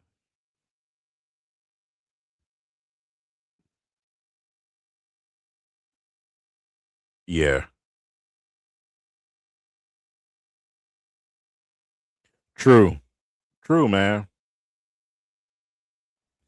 true. You know, Matthew Stafford is. I mean, he shut up every critic. You know what I'm saying? Every critic, he shut them up. Obviously, I just need Jared Goff to win. You know what I'm saying? Because even before coming here, Jared Goff went to a Super Bowl, but the problem was he didn't even score a point in the Super Bowl. If we can get to a Super Bowl, man, and be competitive, even if we lose that game, it changes things. You know what I'm saying? When it comes to that golf situation, because one of the things that he had on him when he came over here, a lot of people said that, hey, he had a super team around him. And once again, you look at the way our roster is built on the offense. Yeah. So I want to see him win those tough games on his arms. And that's the difference. And that's the contrast between him and Matthew Stafford. Now, you've seen in the playoffs where Matthew Stafford teammates was fumbling the football, turning it over. They was doing everything that they could to lose him games, and he still went out and won them on his arm. That's what I want from Jared Goff. That's what I want from Jared Goff. If you gave Matthew Stafford this coaching staff, if you gave him Sheila, this coaching staff, and this roster, my God, because he almost got there again last year with a half of Adams. and man, you know what I'm saying? That team was not on paper good enough, and they still almost got there. They were plays away from, going into that championship game again.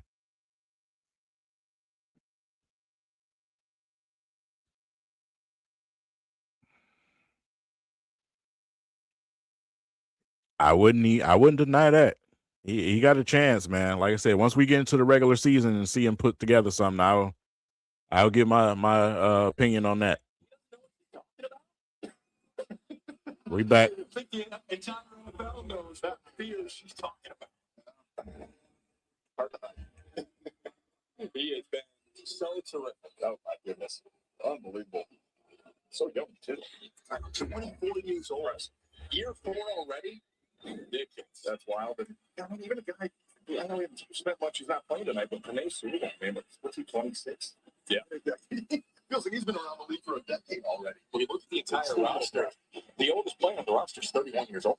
The plays that killed us that game, that championship game, was Reynolds. Reynolds killed us, and that fumble from Jahmyr Gibbs. Maybe talk to a pretty important person in that process. And the defense starting out hot again. They were the story of the first half. It was Amen on Bamika who got there first. Went out there and got a sack on his first play, man. On his first play out there. Against the first team. You know what?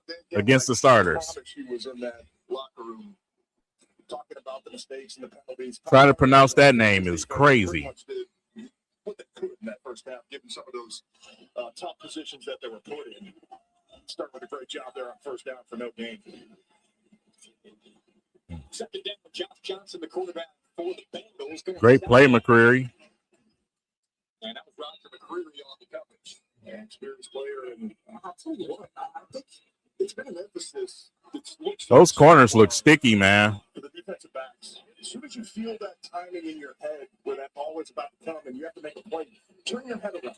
If you're staring at the wide receiver and you're making contact, they're going to get called for a penalty a lot of times. If you turn your head around and make a play on the football, the referees see that as a 50-50 ball, and hey, whatever happens, happens. 3rd and 11, obvious pass play. So let's see what we draw up. First half so far, that the defensive backs are really doing a good job getting their head around and trying to make a play on that ball. Get there, get there, get there, get there. Ooh, almost threw a pick. Intended for Hudson. Abney almost had a pick, man. Damn. Almost had a pick, Abney. Coverage right there. The initial pass rush didn't get home. Had a couple stunts in there. Ahmed Hassani, effort guy.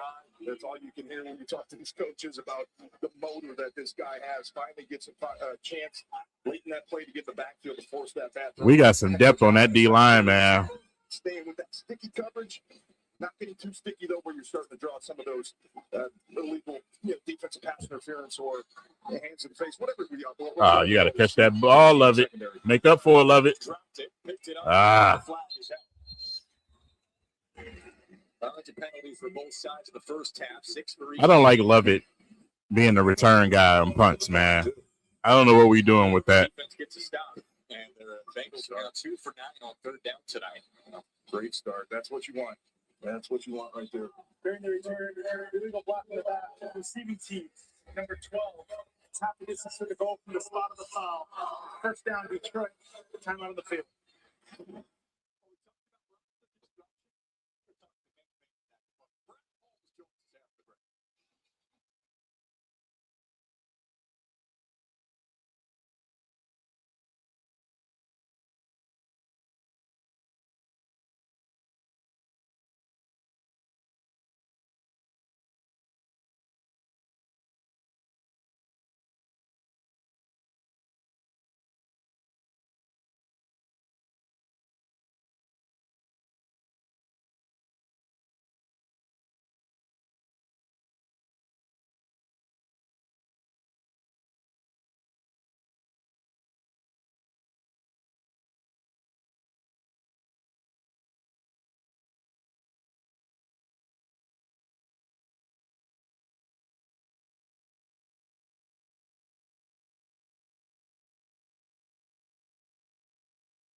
Wilson, yeah. Like I said, as far as camp goes, man, Lovett made some really good plays in camp. You know, every practice that I went to, he made some good plays out there. I just want to see him, you know, be used as a receiver, not as no punt returning guy, man. Like, what are we doing? He's not even that type of fast to be doing that type of stuff. Love it is.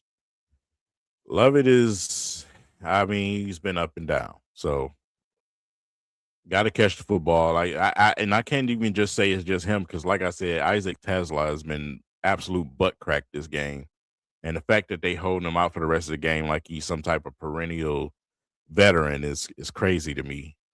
My receiver dropping that many passes, get your ass back out there until you start making some plays. That's me personally as a coach. Brad Holmes, y'all. Hoping to get back over the offseason. How have you seen that play out throughout training camp?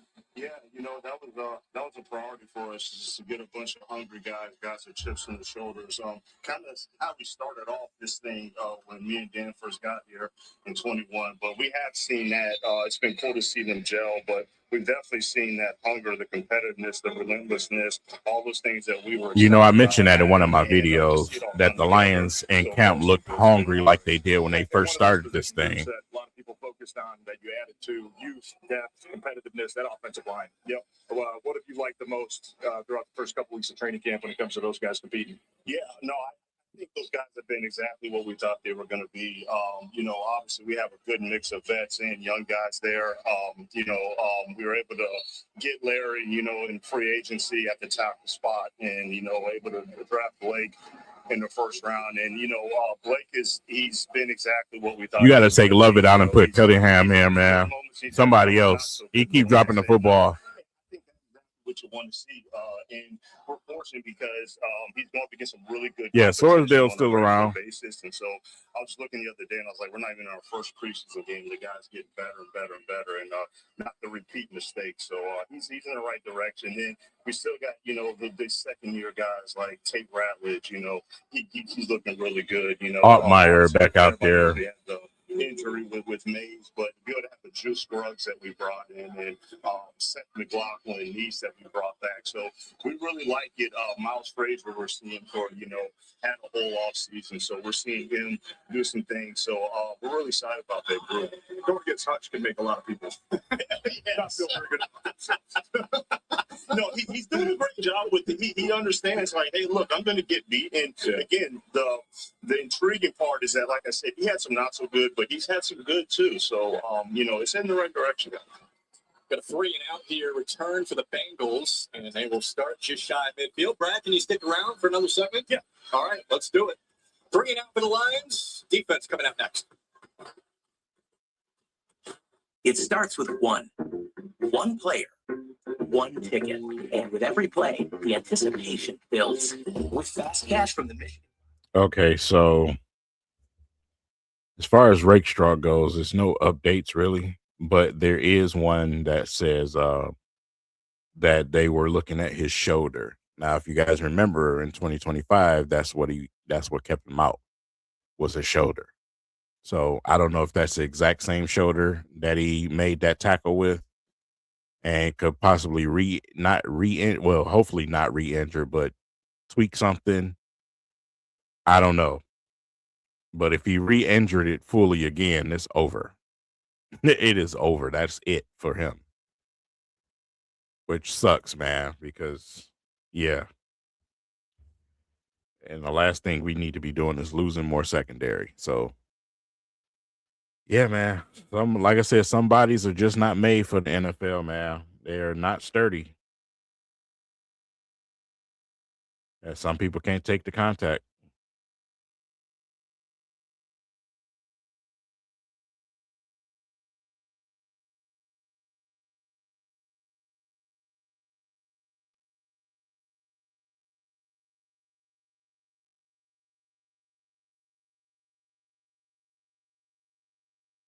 That's unfortunate.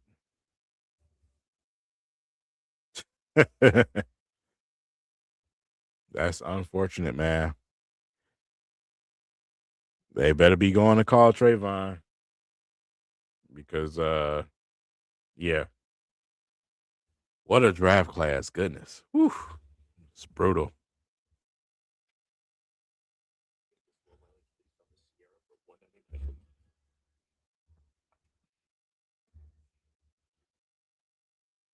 Very, very unfortunate.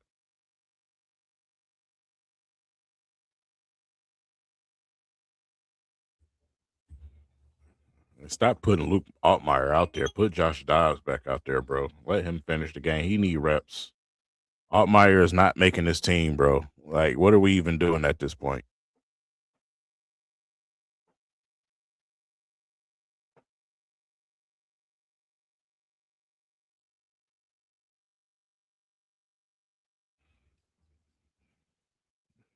Positions. That's really the job, especially around this time of the year. So, I got enough respect for Teddy and all the things that he's done for us. And when you get up there in age, those conversations might start being had with yourself. So, when it happened, look, I just appreciated him for everything he did, but it was a great job by our personnel staff to, have a guy like Dobbs identified right then and there, and being able to acquire him when we were able to, and get him in. It's been great. How much busy do you get this time of year? Obviously, you spend countless hours evaluating mostly your guys, but now that the preseason games are starting and you have film with the 31 other teams, that's got to put a big workload on your desk. Yeah, that's it. It's a tall task, if you can say. You're right. You're evaluating our guys every practice, all the preseason games, but you're doing it for the whole league, and so that's a big window, the cut down window. We've been able to get some key guys like we got Tyler Lacey, last year around that time, and he's doing a good job and playing a good role for us. But it gets heavy, but it's very important. We have a really good process to make sure that we get it all done. We got a great personnel department. All of our scouts are grinding hard on it, and hopefully we can get some more. You want to call play? Go for it. Second down for the Bengals. On this one. You got to catch it first down. A nasty hit by Dorsey. A lot of yellow tonight. Let's wait to see the call. Illegal formation. Offense, number 32, covered up, number 84. It's a 5-yard penalty. And that's a good question. All right, got some good luck there. But An entire draft class. What impressed you the most? I'm gonna have to look into that. Yeah, just looking at his college tape at Illinois, just his efficiency, his ability to use his legs. I don't know, man. I'm gonna have to look into that. That you won out of that position. Very competitive kid. He has great character. His work ethic is outstanding, and as soon as he got here, he was just a sponge and was soaking everything in, and was asking good questions, and he's continued to see him grow, every single day. And he's another one, that he's had some good moments, he's had some not so good, but you need the not so good moments for them to be able to learn and develop. And that's really what you want to see in these kind of settings is you want to see carryover. So, I had to watch my watch band, man. You making mine look terrible. You want the good carry over, and then when you see the not so good and you get corrected on it, you want to see those corrections carried over as well. When are you going to address the edge position outside? They you stupid for that. Hey, almost had a sack. 35 minutes or so into the first preseason game. Well, who was that came around that corner? Really, seeing these young guys, especially up front on defense, you've seen a lot of good things, and really, you want to see those individual performances, but you really want to see the guys play within the structure of the defense. Know their assignments, know their rules. Really, on both sides of the ball too. When you go on the offensive ball, you just want to make sure that they're efficient. You want to reduce those penalties, those mistakes. But again, it's like I was saying, you just want to see carryover blitz. For what they've practiced on the field, what they've been corrected on, and you want to see it. You want to see it show up here up under the lights. Good stuff, Brad. Really appreciate you joining us today. Thanks for having me, guys. Appreciate it. Absolutely. All right. Executive Vice President, General Manager of the Lions, Brad Holmes. Talking a little of everything. Thank you, Brad. Bengals on the move in the third quarter. One-score game, first preseason game, and the first time that the Lions and Bengals have played the preseason in 10 years. Last 6 points to Detroit. Josh Johnson and Cincinnati trying to change that. First down. Got a pitch, looking for the edge. And Milton sent out of bounds after a short game. Into 25. Good pursuit. We've obviously kind of seen coming out of halftime an adjustment Cincinnati has made is try to get to the edge of this defense. We've seen a couple tosses, a couple jet sweeps. That's going to challenge your defensive ends when it comes to discipline with your eyes, right? Sometimes it looks like the play's going away, comes back towards you. Sometimes you get a down block that you got to fight through. It looks like Cincinnati's trying to challenge the edge of this defense a little bit more. That's clearly false start. Clearly. I don't think we need to explain False start, offense number 79. 5-yard penalty. Dude's last name is Coker. Embarrassing false start that you had in your career. I don't know if there's one that sticks out, but I think my first year starting, I averaged the first 6 games 2 a game. And I'm not kidding. And those are not fun when you go to the sideline and everybody's staring at you. I'm sure Mike McCarthy appreciated that. You know what was great, though? The last 4 of them that I had, we'd put us in, first and 15, second and 15. Every time I would get a false start, we'd have like a 30-yard game. And I'm like, great. Everybody forgot about it. Nobody remembers the false start. I'm good. Your teammates out good that. Nobody's going to remember. We're good. Kendall Milton on the carry. And it's 3rd down. Yeah, false starts are just... They're embarrassing, right? Because you can't hide it. I mean, you're the only person moving. At least if like 4 or 5 guys move, you can the center can snap the ball. What's that famous penalty false start? Everybody but the center. Yeah, that means the center didn't snap the ball. Everybody else is moving. You're the guy who messed it up. But it's a very lonely feeling when you get a false start. 3rd down, pressure coming. Johnson got it to He picks up the 1st down, a little extra, going high with the lead. They've been killing us with them tight ends, man. That was well done from Johnson getting it out inside. And it looked like Calvin Shepard that time bringing a little heat, which means one-on-one coverage on the back end. I mean, this ain't the defense, bro. It's like this is the 3rd unit, man. Like, come on, dog. Don't do that to us. Really tough find there one-on-one, especially at this point of the field. So, like the call from Calvin Shepard trying to help his defensive line out a little bit, just gave the quarterback just a little bit too much time. 1st and 10. Johnson and the 40-year-old scrambles inside the 10. No, who is that? I know that ain't Dan Jackson. This is 40. Is it an old quarterback I've ever seen? Oldest quarterback room I can remember seeing. A couple guys that have. Who is that fell down like that? Show it on the camera. It might be. Joe Flacco, obviously, last couple of years, playing in Cleveland there for a while, and gets sent over here to Cincinnati, ends up winning a couple games. Yeah, traded after several weeks, and he thought he still had it in him to get started. Like he said earlier this offseason, I thought it was dumb that no other team gave me a shot to be the starter. Doesn't happen, but this fall back with Cincinnati, and he's very happy to be back here again in the situation. Yeah, and Joe Burrow's, we obviously don't want to have a quarterback, but he seems to battle some of those weird injuries himself. So it's all about having a veteran behind you. Don't pay Thomas, hold it in, but Out of bounds. Roger McCreary was Good play, Raj. Yeah, he was. Great coverage. Great coverage. These defensive backs are competing, man. I know Calvin Shepard's going to watch a lot of this film. Be happy. Once again, look at the eyes. Look at the eyes of Roger McCreary looking back. If he's staring at the wide receiver and puts his hands up in the face or tries to make a play, there's a probably good chance you're going to get an illegal contact or a defensive pass interference. Roger McCreary, not the first guy we've seen today. Get your head around. Make the play on the ball. They're going to let you play a little bit more physical anytime you show the rep. I'm trying to make a play on the ball myself. It's really, really good defensive back play today. 3rd down, Cincinnati can't get a 1st down without scoring. Got to him, ball down. Recovered by the Bengals. Jalen Rivers hopped on. Hassanin, man. And Hassanin. That's a big play. Hassanin. Look at him point to the sideline, celebrate too. Just a little speed rush on the outside shoulder of the left tackle, powers through. Strip sack. Step up. You know what I love there too? Going for the football. Going for the football, man. Look at him reaching out. I'm not just happy with the sack. I want to try to get a takeaway as well. Boy, coach has been raving about him, and he showed up today, hasn't he? Absolutely. 33-yard try here for McPherson.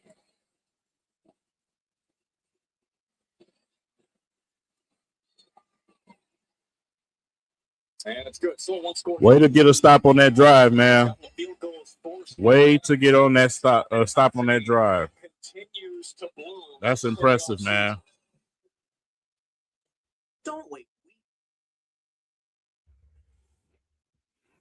Man, I am really, really happy for Hassanin right now because his gameplay is matching his personality. You know what I'm saying?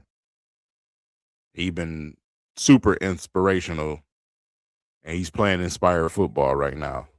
Hassanin is doing this thing out there. That's dope. Lions only still down a touchdown, man. They score a touchdown and kick a field goal. They got the lead. So, yeah.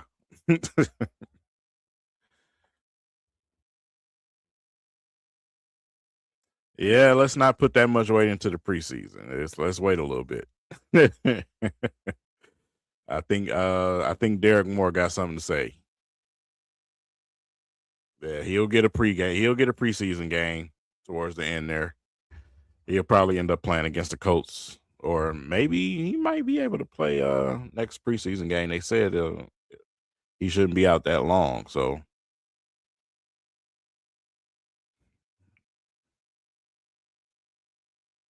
But Derrick Moore in camp practice just looked like a seasoned veteran out there. So I'm looking forward to him playing in a preseason and abusing somebody.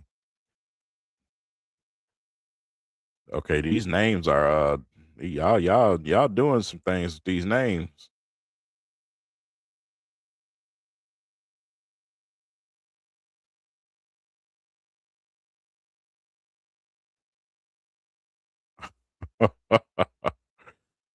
Appreciate it, Damo.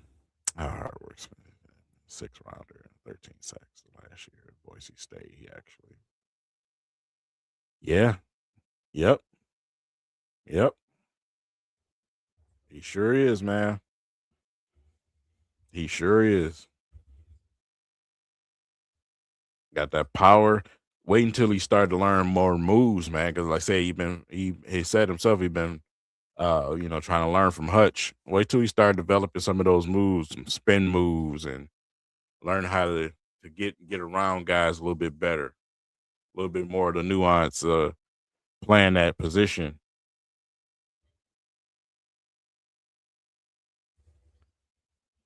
In the third quarter, Lions trying to hang around and steal a first game preseason win, even though Cincinnati starters played a couple of drives. Raheem Blackshear on the return and dives across the 25. Great to have you with us tonight, Jack Kaiser, TJ Lang. Let's talk VR. You hold on to this thing. Gotcha. So the Lions partnered with a new immersive media company called Live, L1VE. It's a cool new way for Lions fans to go inside the Ford Field starting next week in the preseason against Washington. TJ's going to use that to watch the right guard every play. Double XL, maybe? I don't think it could fit on either of our heads. We're going to have to adjust the straps. But no, it's a cool new partnership with Lions. And you can use different angles inside of Ford Field to immerse yourself in the game. It's a great way to connect with the Lions. Come on. It's a fun partnership. Even though he caught it, throw a better pass than that, Altmyer. Throw it higher. He could have been in stride. He could have got more yards. Able to walk through Live. For more information about this partnership, you can visit L1VE.com. There's some cool ways to start watching some sporting guys. I assume they didn't have that when you were in the NFL. It was smartphones, Jack. That was about 17 years ago. Had to take a shot. Altmyer checks it down. Catch for Zach Horton. Part of final roster cuts last year with Detroit. He was on the practice squad, but he's in a small group of tight ends trying to step up behind Sam Laporta and Brock Wright. Yeah, man, right? Look, I thought last year when the safeties went out, certainly it hurt the defense. I thought arguably when you lost Sam Laporta and Brock Wright, it hurt the team more because those guys were just so stable in the run game, pass game, creating some threats. And obviously we know Drew Petzing coming over from Arizona. He likes to use his tight ends. He'll get Trey McBride the success that he had. Let's go, Sailors. I mean, that ain't Sailors. That's who is that? Oh, Blackshear. God, dog. Boy, hit that hole hard. Extra pause. Quick little handoff. Nice shot by the offensive line. Michael Neese up there in the middle, securing that nose tackle. Anytime you get that running back to the third level, run hard, man. Good about yourself up front. But just real quick to wrap up on the tight ends. Drew Petzing likes to use multiple 13 personnel, right? And if you're using 13 personnel, you're trying to keep it, well, you're keeping at least 3, if not 4, maybe 5 tight ends. And you have to be able to block in this offense. And, you know, you just mentioned guys like Zach Gordon, Thomas Gordon, Tyler Conklin in that list as well. You know, Petzing's going to find a way to use these guys. And you can do it. I mean, Sam Laporta, I think I might not be more excited about a player than Sam Laporta this year. Well, contract here, he's coming off an injury. He's got something to prove. You know you're going to get the best version of himself. And he sticks out every single day at training camp. And I'm not one to overreact to what happens in practice, but it's hard to miss what he has done, you know, in the red zone over the middle of the field, and especially in the run game. He makes such a big difference, whether it's play side, backside, being able to block a defensive end one-on-one is so valuable to have at that tight end position. Certainly one of the best. Setting up third down here, he's inside the 45, another carry for Blackshear. That is a big storyline going into the season, though. Drew Petzing, his first season as the offensive coordinator, who's actually a groomsman at Ben Johnson's wedding. They know each other from back in the day when they were GAs at Boston College. So, yeah, their offense isn't going to look exactly the same, but they do both have that same intelligent, detail-oriented mindset. No doubt. And that's going to make the difference. We mentioned it earlier. That's kind of something that was lacking. Bad snap. And it's dove on by Blackshear. And you're right, though. Drew Petzing is Coach Campbell said yesterday, man. He's what we need. So ball just slipped out of Neese's hand a little bit. Another critical mistake in lost territory. Especially every time, man, we get down here and do something goofy. I talked to Jared Goff the other day, and he talked a lot about the open lines of communication between Drew Petzing and the playmakers. And he said he feels like at this point in the season, they are much further ahead offensively than they were last year. And he told me, I feel really confident, really comfortable in what we're doing, the intent of the play, how we're looking to attack defenses, and just the overall cohesion. You can tell it's going to be a good pairing this year with Petzing and go off for Detroit. Back after this. Trust isn't claimed, it's earned. It's built in the details, in showing up, in doing the job right every time. At Go Flooring, we treat every home like it's our own. That's why thousands of families trust us, and nobody beats our pricing. Nobody. Book your free in-home consultation. We bring the showroom to you. Install as soon as tomorrow. Go Flooring, built on trust, proven in homes. Visit GoFlooring.com or give us a call at 877-6-GO-FLOORS. Caesars is your anytime, anywhere sportsbook. Bet from the tailgate. Bet from the stadium. Bet from your couch. Bet from your backyard. Bet from wherever. Bet with Caesars Sportsbook and flex your parlay. Your bet stays alive even if a leg misses. Plus, rack up Caesars rewards credits and spend them on sweet deals. Caesars is your anytime, anywhere sportsbook. Download the app and start betting. Every victory is backed by good people. The ones that prepare you for success. The ones next to you during a loss. Let's talk about it, right? Man, goodness. Detroit Lions, 2024 draft picks. Terrion Arnold, Annis Rakestraw, Giovanni Manu, Sione Vaki, Mekhi Wingo, Christian Mahogany. My God, that's egregious. That is horrible. That is brutal. Talking about a miss. Woo! Man.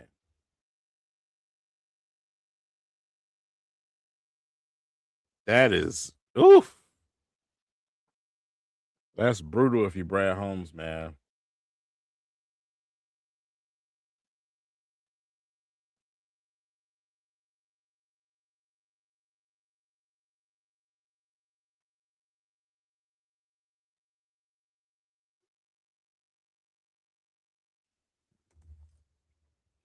stingy defense. Some miscues have cost them, plus territory on offense, but still in it. Preseason game 1 on the road at Cincinnati for the first time in 10 years. Josh Johnson rolling out. No man goes. Man, Keith Abney. Absolutely lit up.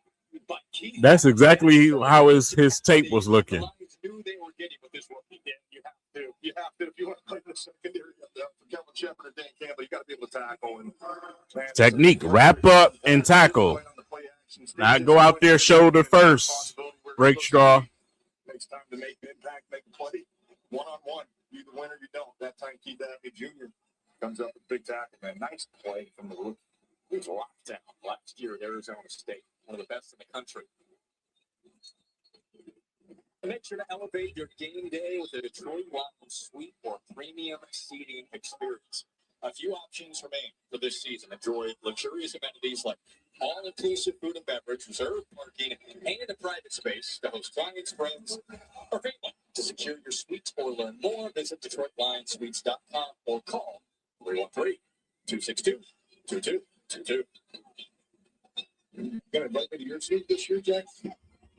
I'm not powerful or prominent enough to have a suite. I was gonna ask you. Weren't you in a suite with Tigers game the other day? That is correct. Yeah. Thank you, Jason Benetti, for ratting me out on the conference call yesterday. That's my point. Okay. Tigers searching? Yes. Another big win today. Shutout. Currently, I think sitting in the wild card spot. I don't know. I would love to see him put him out there and see what he can do. What, 10 to 12 games, call it. You never know. Here's Johnson in the face of pressure. Delivers short. Oh, you got to make that tackle, man. First down for the Bengals once again. Tight end or not, just grab him at least. Hold on to him till your teammates get there and rally. You got to make that tackle, Jackson. That ain't even your forte like that. Yeah, we know a couple of these guys. Coaches already said Brian Branch. What up, Doe? Ace. Might be a little bit more time. But Chuck Clark, the veteran guy that they brought in, that they raved about. Thomas Harper played a lot of snaps last year for him. Avante Maddox, a Detroit local, joined this team last year as well. Played a lot of snaps. There's going to be some big shoes to fill until Kirby and Brian get back in there. But everybody that they have in that rotation is capable of playing, or else they wouldn't be on this team. So it'll be interesting to see how the rest of the preseason shapes out at that spot. Check down Milton. And the tackle by Bamiga. It's the third quarter clock. I am not going to try to say that name, bro.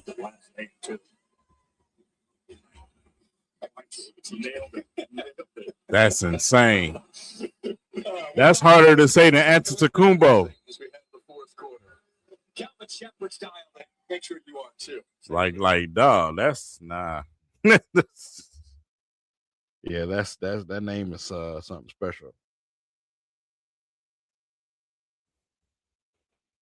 Ah, boy. So third quarter, pretty much. It's a Hassanin and Keith Abney. Get that quarter from me. Nothing from the offense besides that one run from Blackshear. We continue to drop footballs. So, yeah, if we want to talk about depth, let's talk about the receiver department after our top three guys, man. Because top four guys, because Dortch is a dog. But yeah.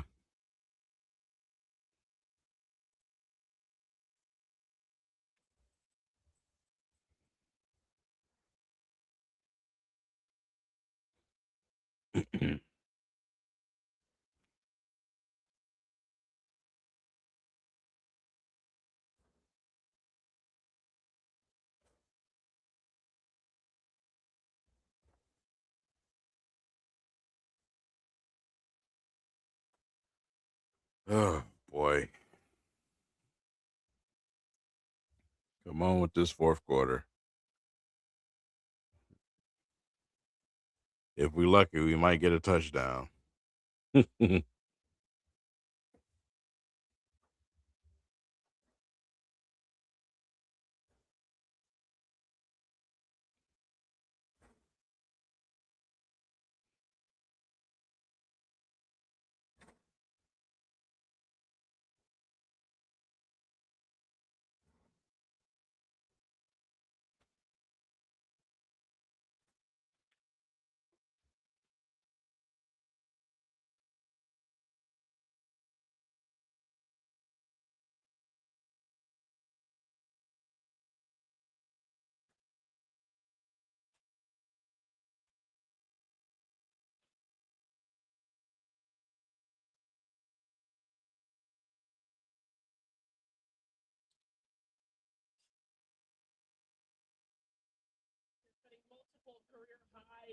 How excited does it make you coming into this season now with the contract extension? Yeah, no, I mean, it's such a blessing. It's just really a testament to the coaching staff and the guys around me. So it's been fun. It's crazy how fast it's every year this comes back. We're already back, and I'm just excited. There you go. It should be a fun year. We got a great group of guys. Way to get in there. I'm looking forward to it. And you anchor this defense. Now, I know defensive coordinator Calvin Shepard has a quote up in the Hunter room that been says, making "We're some going to tackles, man." establish the violent and physical nature of the game." How have you seen the defense take that attitude into training camp? I just feel like ever since, at least I've gotten here in the past 4 years, that's just kind of been the standard. And I think it starts with Coach Campbell and just what he wants and what he envisions his team to look like. And I just feel like every guy that they bring in, it just embodies that. So we see that. It sounds kind of cliche, but they get the right guys. They're already there. So Thanks, Jack. thank you. Yeah. Third down, Andrews with the catch to pick up the first down for Cincinnati. Look, Jack Campbell is as football guy gets. That's all he cares about. If you couldn't tell, anytime he talks, it's just he almost seems annoyed that he has to talk to the media because he would rather be watching film or working out in the weight room or doing something to get better at his craft. And man, he is. Obviously, he came into the league the first rounder, high pick, as a premier player. But just watching him grow the last couple of years, during that contract extension, he is the epitome of the type of players that Brad Holmes and Dan Campbell want to have. You have to be that type of player, especially playing middle linebacker in this league. He's been a stud. Awesome to watch. For crossing route, Dante Myers on the catch. Look, Jack Campbell was second in the NFL in tackles last year with 176. First team All-Pro. He is at the top of the sport at his position right now. No doubt he is. And he is number one, I think, with a bullet. And he's been recognized by his peers, right? Going to the Pro Bowl, All-Pro, being ranked inside the top 100 players. He can do it all. It's not just tackling machines. You see some linebackers that make a lot of tackles 6, 7, 8 yards down the field. And it's like, who cares? Jack can pass rush. He can get in the backfield. He can cover. And they're going to rely on him even more this year, especially with the departure of Alex Anzalone, who played a lot. And I know it's different positions, but that is clearly Jack Campbell's defense. That is clearly his room. He might not be the oldest guy, but he is the guy that they're going to lean on. He's the quarterback of that defense that's going to give you the play call, going to get you guys in the right situation, going to get you in the right mindset. And he's just so fun to watch. Got a player down here. Dang. No. Oh. Looks like it's Amaris Brown. Oh, man. Whew. I had to look at that number again. I was about to say, I know that ain't Keith Abney.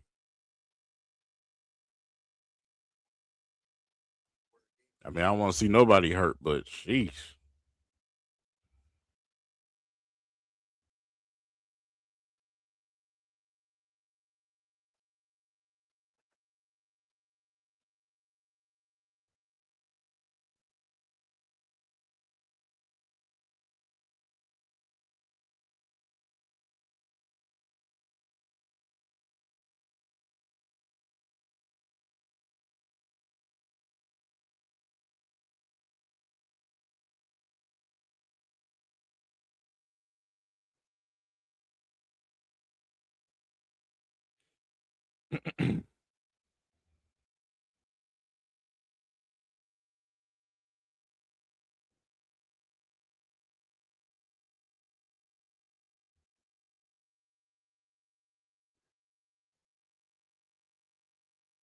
Man, you starting to see the benefits of some of these guys getting to practice and work with each other.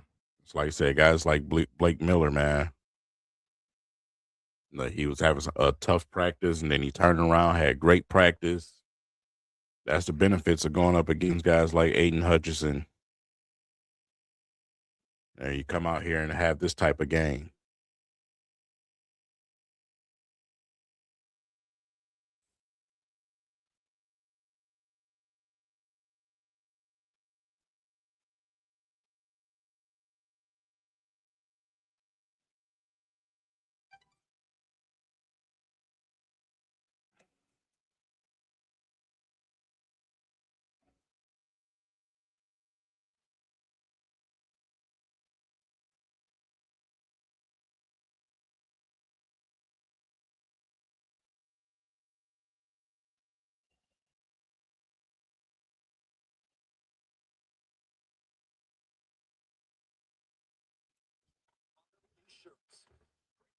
Deserves great rates. Switch to Cure Auto Insurance to save today. If you're going to make the trip to Cincinnati, you have to stick around for the entire game. It has been a warm, muggy night, but Detroit faithful in attendance as we wind this thing down at Paycor Stadium. Bengals looking for a 2-score lead. And Johnson on target, first down again. We've been terrible on third down. Now Tanner Hudson, who has worked well underneath against coverage throughout his career. Yeah, stay around for the game. I wouldn't stay around for the what they call it, chili skyline. It's literally disgusting. It's gross. Oh, good hit. Oh, Myers let it loose. And calling it complete. Yep. Ah, come on, man. That's a fumble. Detroit, Detroit's defense done a nice job this half of not allowing the big chunk plays. But Cincinnati they keep just converting those short and longs third and shorts. Ooh. Nice. No, man, that's a heck of a play. Holy cow. Helmet right on the ball. That is Ryan Cooper. Of course, it was Hassani who got there. Got there to the football. Yeah, Ryan Cooper, they'll just textbook tackle, bite the ball. That's what the coaches always say. Bite the football. Put your face mask right on that football. Jar it loose. Maybe a step away from being a fourth fumble. I think Dan wants to take a look at that. It was close. Yeah, we got a red flag out there from Dan Campbell. So he thinks that the receiver got a couple steps down with possession and made a football move. Detroit's challenging ruling on the field of an incomplete pass. That, in fact, it was a catch and a fumble with a defensive recovery. We'll review the play. It's going to be close. It's worth it. You get a takeaway, especially at this point of the field. It is noteworthy that Dan Campbell threw the challenge flag and not a designated person for Dan Campbell. That's a catch. Yeah, man. That's a fumble, bro. Now, I don't care what the stupid rules say. That's a fumble. He caught that football, and he turned, and he was getting ready to go up the field. That's heck of a helmet placement by the defender. That's a fumble, man.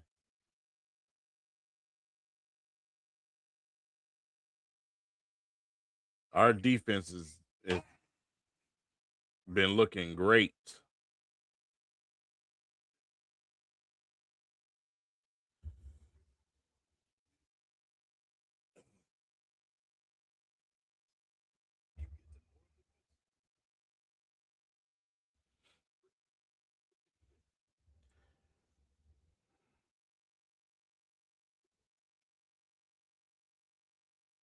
Whew.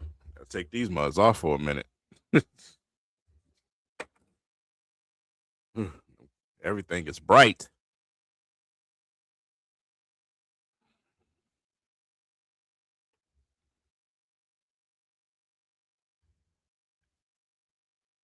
Oh, boy. It's going to be an interesting matter of fact. Let me give a second.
Yeah, because of that stupid rule. That's why, Phantom.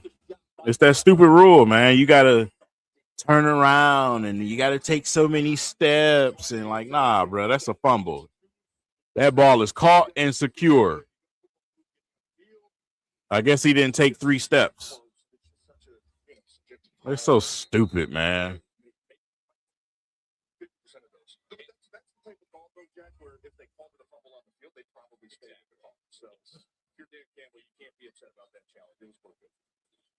Go get him. Go get him. Way to get there, boy, McCreary. Yeah, 2026 Detroit Lions season tickets are sold out. The Lions are now taking reservations for the season ticket waitlist. Get on it. Benefits include priority access to seat selection and early access to single game and postseason ticket pre-sales. You can watch your Lions, watch TJ run on the sidelines. You can invite me for your season tickets. No, but we can't wait to watch the Lions. Oh, man. So much promise. Johnson out of the pocket. Go get him, Gil Howard. Go get him, Gil Howard. Look at that big fella move.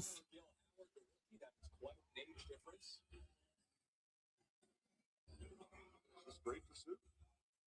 Great pursuit. Lost a little bit of containment on the pass rush, but Skylar Howard does a nice job of just tracking down Johnson and making sure he doesn't pick up that first down. If he would have made that tackle, pretty good chance that Cincinnati's probably moving the chains and getting inside the 20 and red zone range. So Man, mini fridge be moving, bro. but anytime you get over 3 points, that is a massive, massive win. It's kind of been the story of the night so far. About Pearson got it. And a third field goal for the Bengals tonight to take a 10-point lead with just over 10 to go in the quarter. And Savvy Sliders, kickoff football.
Ain't no scoring going on, man. That's what it is.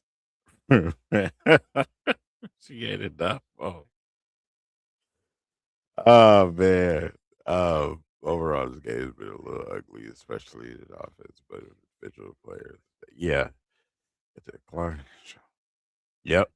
Yep. And that's what you look for in preseason games. You're looking for flashes from guys out there. Like I say, you're not looking for this team to look uniform because they're not going to look uniform. Especially when you're not playing the main guys from your units out there. So it looked like it's supposed to look, at least for the Lions. I can't say the same for the Bengals. That first unit did not look good, but that's what it's about.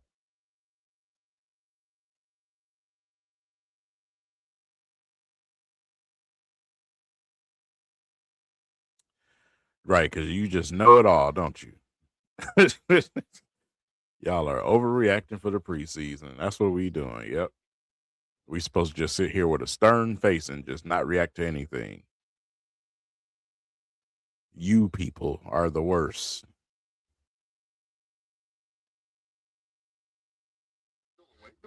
what's it over there in Germany? Oh God, it's like a 6 hour something like that. Well, if they're watching, we appreciate you. Yeah, hey, that's a heck of a game too. It's against New England, fresh off their Super Bowl appearance in Week 10, mid-November. Nice.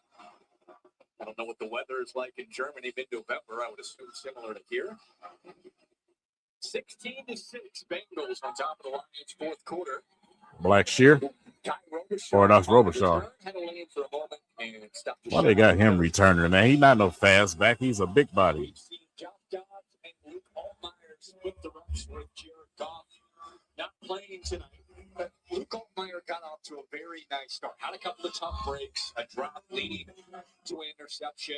And he drops the ball as he's trying to hand it off when it was raining harder earlier. But overall, the composure that Dan Campbell's talked about with this undrafted rookie has shown up. Agreed. I think he's been pretty consistent. And like you said, that this game might look a little different without a couple of those early drops, one leading to the interception as they were driving down into, scoring range. But look, even a play like that, right? 3-step drop. It's just a simple little out route from your play end. You hit your back foot, trust that he's going to be there, trust that he's going to get it set around the time, put the ball in a spot where only he can make the play, and give your guys a chance to catch the ball and get upfield.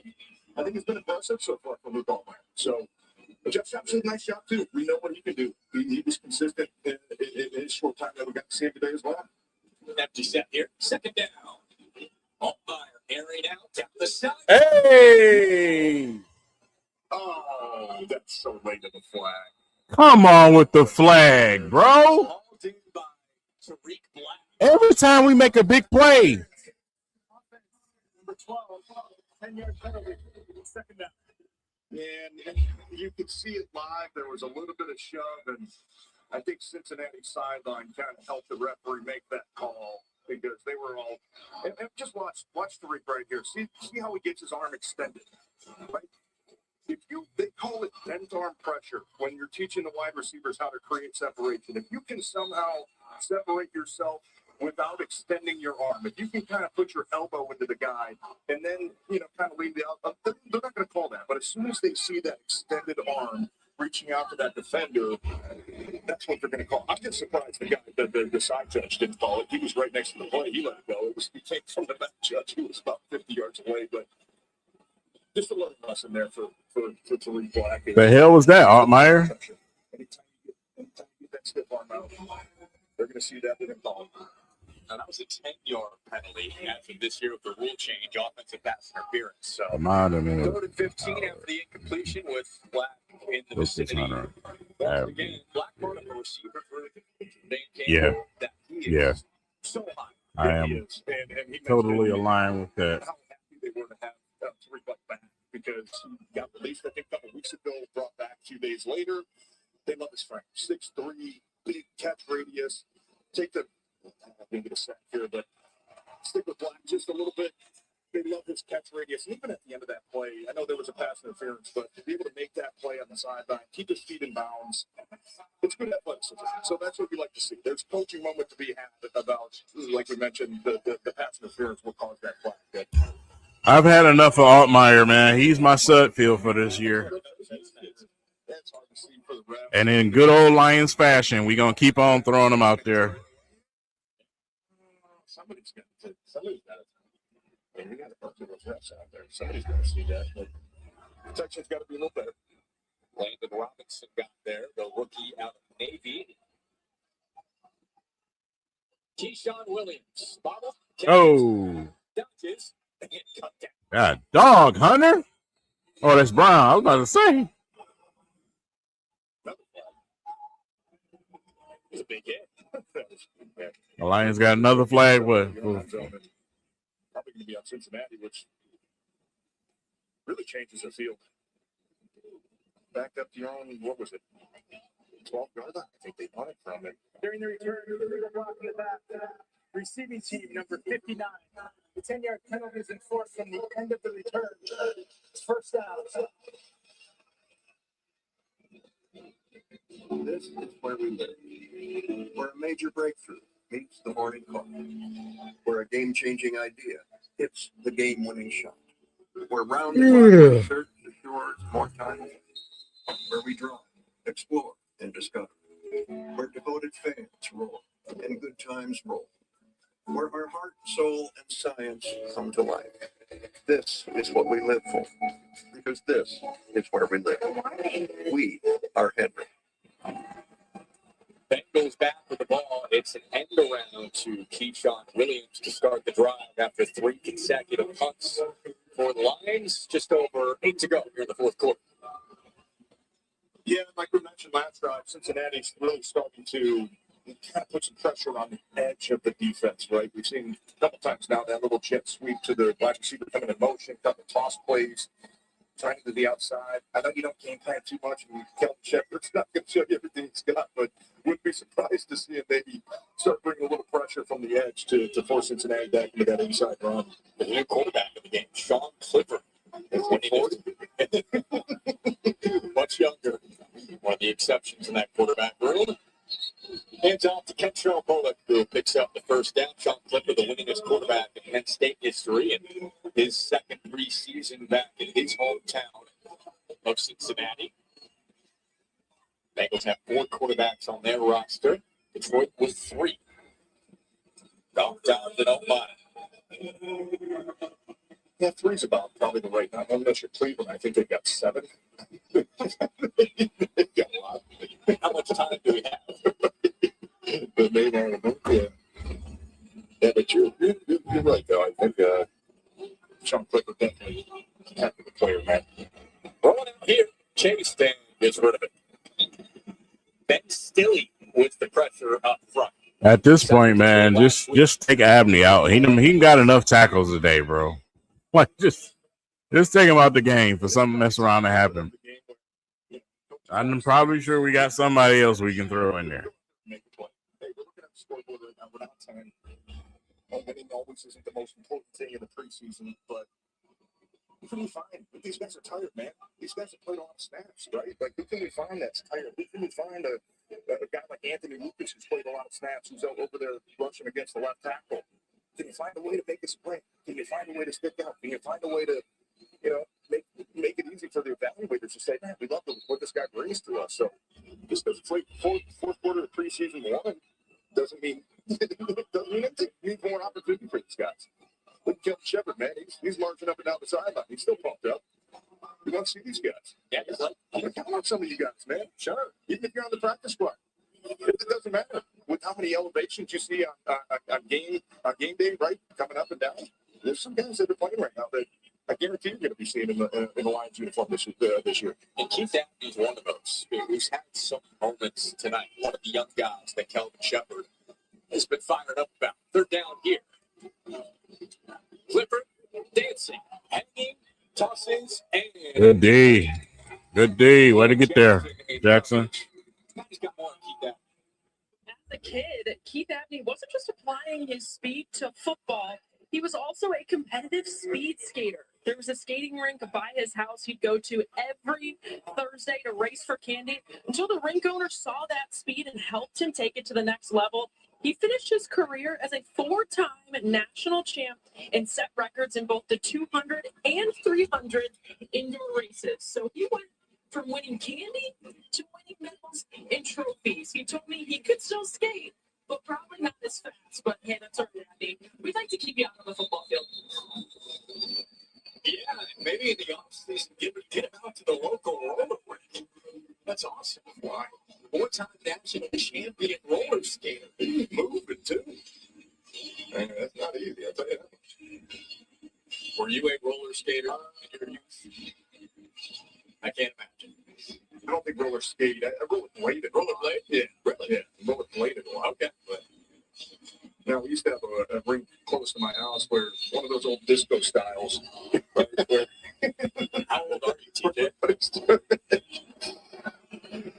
I'll be 39, guys. Not that old. Roller skating is hard. Rollerblading, I think, is somehow easier.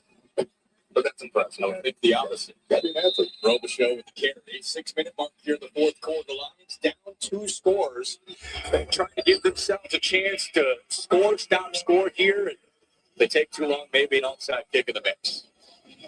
Yeah, just looking at this offensive line right now, Miles Frazier obviously started the game at guard, bumping out the left tackle now. And Coach mentioned him as being a guy. Look, if you're a 6 guy, 7 guy, whoever doesn't win, a left guard starting spot, you got to be able to be versatile. And this is a great opportunity for a guy like Miles Frazier to go out there and show how much you can do, right? The more you can do, the more value you're going to bring to a team right there. They run right behind him. That's the game. So that's so important, especially if you're not a starter on the offensive line. Can you be the guy where it doesn't matter who goes out? Somebody's going to go out at some point during the season, whether it's an equipment issue or a series, a game, whatever you need. You got to be able to go in there and play left tackle. You have to be able to bump over to right guard. You have to bump out right tackle. I played center a little bit. It didn't go. It wasn't pretty, but the more you can do, the more trust you're going to earn from the coaches and from the front office. Bro, why are we running the football? Is we trying to run the clock out? Another good chunk for Robichaux. Yeah, I'm curious about, positioning at guard. Christian Mahogany's been in the mix at left guard in that competition. One of three really competitions at this point on the offensive line. And he's playing next to Panay Sewell, right, left side. How much does that actually help? A ton. And I think that, you can ask Tate Ratledge the same question last year when he was a rookie, right? You get to play next to such a guy like Nate Sewell. I mean, he had Greg Glasgow, 10-year vet to his left at center.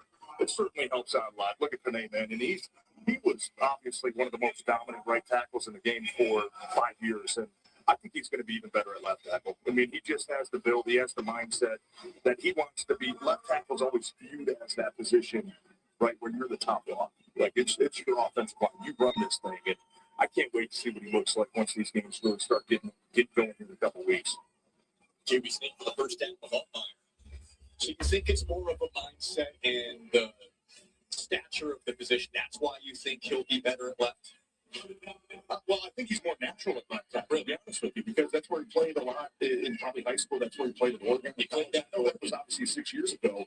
But, even that first year, try to get out of there. Ball down for Altmyer. I really don't want to watch the rest of this game. The first year when he got in, I think Taylor Decker had an injury and Can't even snap the ball. Got the left tackle and Phil, and I think it was against San Francisco. Nick Bosa, who was a beast at the time, and he just looked so comfortable out there, right? And I'm not saying he looked uncomfortable at right tackle, but he nice catch, by the way. He caught a football. Great catch. Throw from Luke Altmyer as well. 6'3" Tay Martin able to come down with it. Yeah, watch the high point. Little up, go with the strong hands. Strong hands. Get the ball, tuck it away. Don't let that defensive back get in between your hands and knock it off. And you obviously Drew Putz and Dan Campbell telling their guys, hey, we're down 10. We're just over 2 minutes left. We're getting a little tempo. Get to the line. Let's get going. They'll keep it on the ground. Blackshear is ripped down by Jack Dingle. And 2.5 to go. And just to wrap up real quick on Panay Sewell, he always looked more natural to me at left tackle, which is scary because he was so good at right tackle. And I just view him as he's going to be even better on the left side, which is hard to imagine because he's already at the top of his craft. But I'm telling you, man, it's going to be he is going to be dominant for a long time. Like we mentioned, 26 years old and feels like he's been in the league for 10 years. Clock continues to run. Catch and bounce for 11. And we have reached the 2-minute warning. Lions down by Man, I'm getting sleepy watching this game.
Come on with these commercials.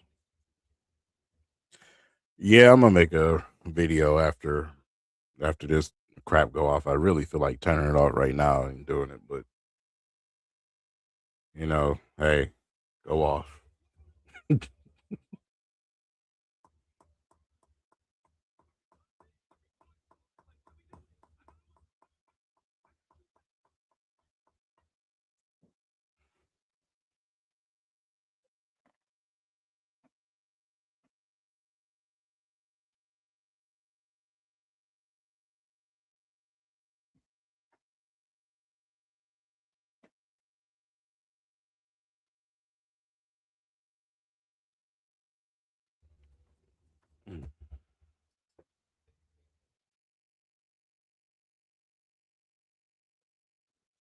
Tonight, Luke Altmyer at quarterback. Good pass. And first down for Lovett. Inside of 2 minutes, Lions continuing to move with tempo, trying to get a late score. And nice quick little 3-step drop, nice slant route. I love it on the outside, coming on the inside and beating his man. And man, Luke Altmyer, we've been impressed with his accuracy. That accuracy so far. Going towards the end zone. You can't throw the long ball though. Dominic Lovett. Lovett has had a bunch of catches tonight. He did the same thing last preseason too. Calling his name all the time. Yeah, definitely some stock up and stock down. Looks like maybe a cramp out there for one of those Cincinnati players. Isiah Pacheco. Yeah, he kind of went down. You can tell he was kind of grabbing at that calf hamstring area. It is muggy out there. I was going to say, I'm a little surprised. It's muggy here, but it's muggy out there too. And so that's the biggest thing I think you worry about, especially late in these games. Some of these guys are probably on their 50, 60th snap of the game. And I know we're only in Southern Ohio, but you'd be surprised how sometimes that hydration could catch up to you. So that kind of looked like Frosty muscle tweaking up on him a little bit as he went down after that play. Every one of these snaps, every tick is a chance for Dan Campbell, Brad Holmes and company to evaluate the first of 3 preseason games. Got Washington at home next weekend, and a trip to Indianapolis to round out the preseason. And especially at this point of the game, when you know the guys are tired. You know, the guys have been out there for, I'm pushing 3 hours. Who can strain? Who can fight? Who can find a way to still win? A one-on-one when you're dog tired, when you got nothing left in the tank. Can you find that extra little? Bro, I'm not finna watch the rest of this. So I'm gonna go ahead on and get that video put out, man. We're gonna talk about some winners and losers from this game and the mindset of preseason and what to expect going forward from some of these guys. Still no update on Rakestraw, which is not a good thing. He did not come back out on the sidelines after the locker room. Him or Wingo. Wingo believed to have a strained neck. But we'll see the severity of Rakestraw whenever they decide to release anything to the media. So, but in the meantime, this game was okay in the first half. It got real boring real fast. Obviously, as you start to get them third unit guys out there, it gets boring. So, but we got a lot of guys to, put a star by. And there's a lot of guys to, we got a touchdown. We actually scored a touchdown. Well, what do you know? And this from Black, who they cut and brought back. Wow.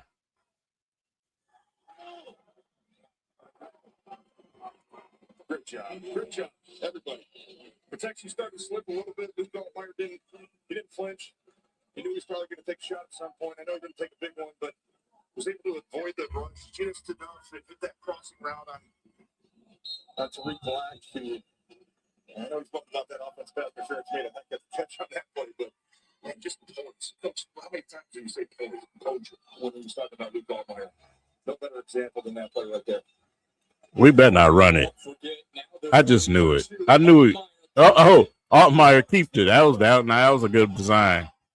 That's a good design. This late surge for the undrafted rookie out of Illinois. Now I gotta watch, right? So now we gotta stay here. I done said all that for nothing. Defensive end crashes down. I'll shut off my arm enough.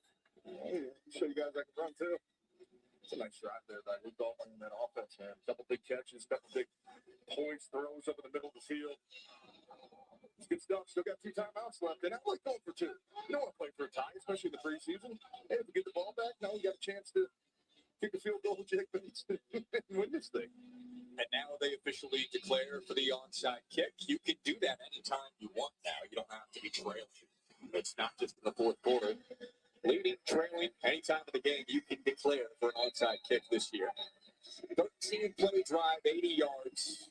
So just under 5 minutes, and Altmyer with his first touchdown and 2-point conversion for the Lions. I'll be honest, I hate that you have to declare for the Yeah, that's so stupid that you gotta like come on, bro. Why do you have to declare for an onside kick? The NFL is such a Me Too movement ass league, man. It's like, you gotta declare for it. Like, no. It just kind of takes away obviously the surprise of it. But Next they'll be giving out participation awards. You know, let's see what Jake Bates has. First onside. Nice bounce. Oh. Recovered by the Bengals. Oh. No time to scouts for it. Even with the onside kick recovery, a positive final offensive drive for Detroit. Yeah, it took a while. Like we mentioned, I mean, a couple really nice drives there in the first half. Jake Bates goes with a little split, but it takes a nice. Had a nice bounce on it, man. Just a strong play. So, yeah, it's a good job. That's why the guys up front, they tell you never, ever, ever try to catch the ball. You go block. We have one guy that does make the catch right now. Never thought about it himself. No, but I've been on a team that, unfortunately, somebody disobeyed, and it hurt. It hurt. It hurt.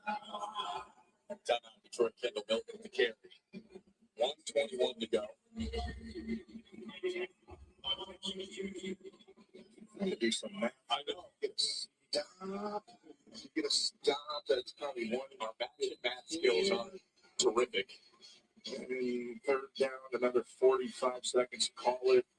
It might be about 20 to 30 seconds so you can get a stop here. Yeah. Estimating. You mentioned it. We've not been great at math today.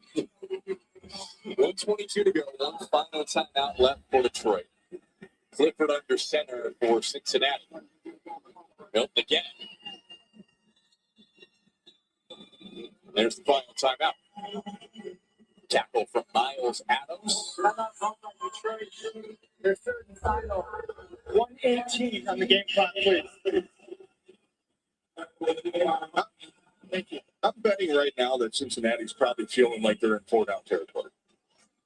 Even if let's say the Lions get a stop here and they're at the 35-yard line, I don't know if they're going to try to settle for a 52-yard field goal. And if you miss, then you give the Lions really good field advantage. Which I know it's preseason. It's a great point. It depends on what the coaching staff uses more valuable, right? Maybe a 4th down situation to go for it, or a situation for their defense to try and prevent that. It's just risky if you. I know they have a really good kicker on that side of the Cincinnati, but third down, Detroit all over it. Milton stop, McCreary pushing back. We're gonna find out. What would you do? Field goal? I would go for it. I think I would too. But this preseason, maybe you want to put pressure on the guys and see who's going to make a play. I wouldn't risk a field goal. I'd either punt or go for it. Yeah, I mean, here's what I would do. I would line up, try to see if you can get the lines to jump off sides. And if they do, great. You might get a first down. If not, then you take the delay of game and then end up punting. I bet that's probably what's going to happen. They clock's at 5. And you call it. All right, Detroit gets the stop. Looks like they're going to get the ball back. 32 22 seconds on the clock now. 5-yard penalty. It's 4th down.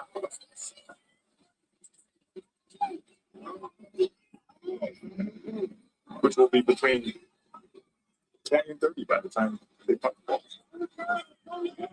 Cut the check. It's definitely gloved it back there. Now, regular season, you're probably going to see 10 guys at the line of scrimmage trying to go block. Oh, yes. Yeah. I don't think that Coach Fitt wants to give away his best punt block here in preseason 1. So I would agree. Dave Fitt, one of the best. See if we get a little bit of return. I can probably imagine it's going to be a sky ball. Ryan Rico sends it high. And inside of the 10, fair catch for Lovett. So 25 seconds left to try and get the field goal range. We mentioned the massive leg for Jake Bates. Hit a 64-yarder in minicamp. So get to the 50 and maybe try a 67-yarder? Is that the target line here? Why not?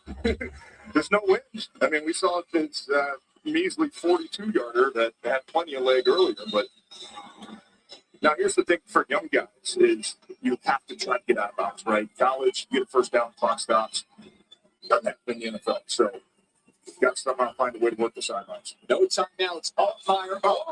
God damn, Altmyer. You ain't even. God damn. Okay. like, bro, like.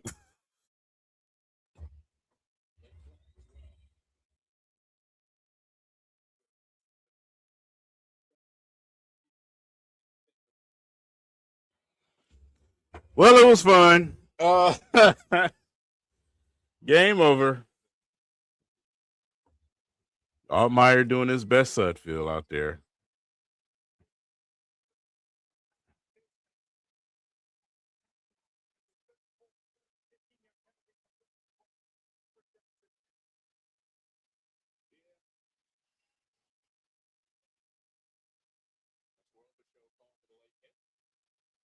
That's insane, bro.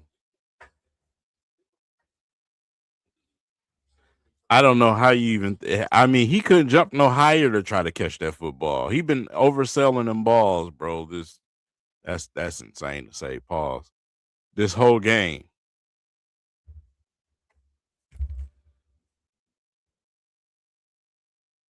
What do you mean we don't have a backup? Is Dobbs not? Did they trade Dobbs? Did they release him? Like what happened to Dobbs?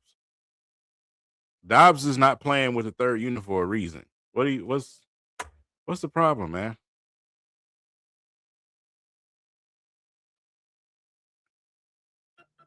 Was Dobbs throwing picks, y'all? Like, did I miss something? Did I miss something, y'all?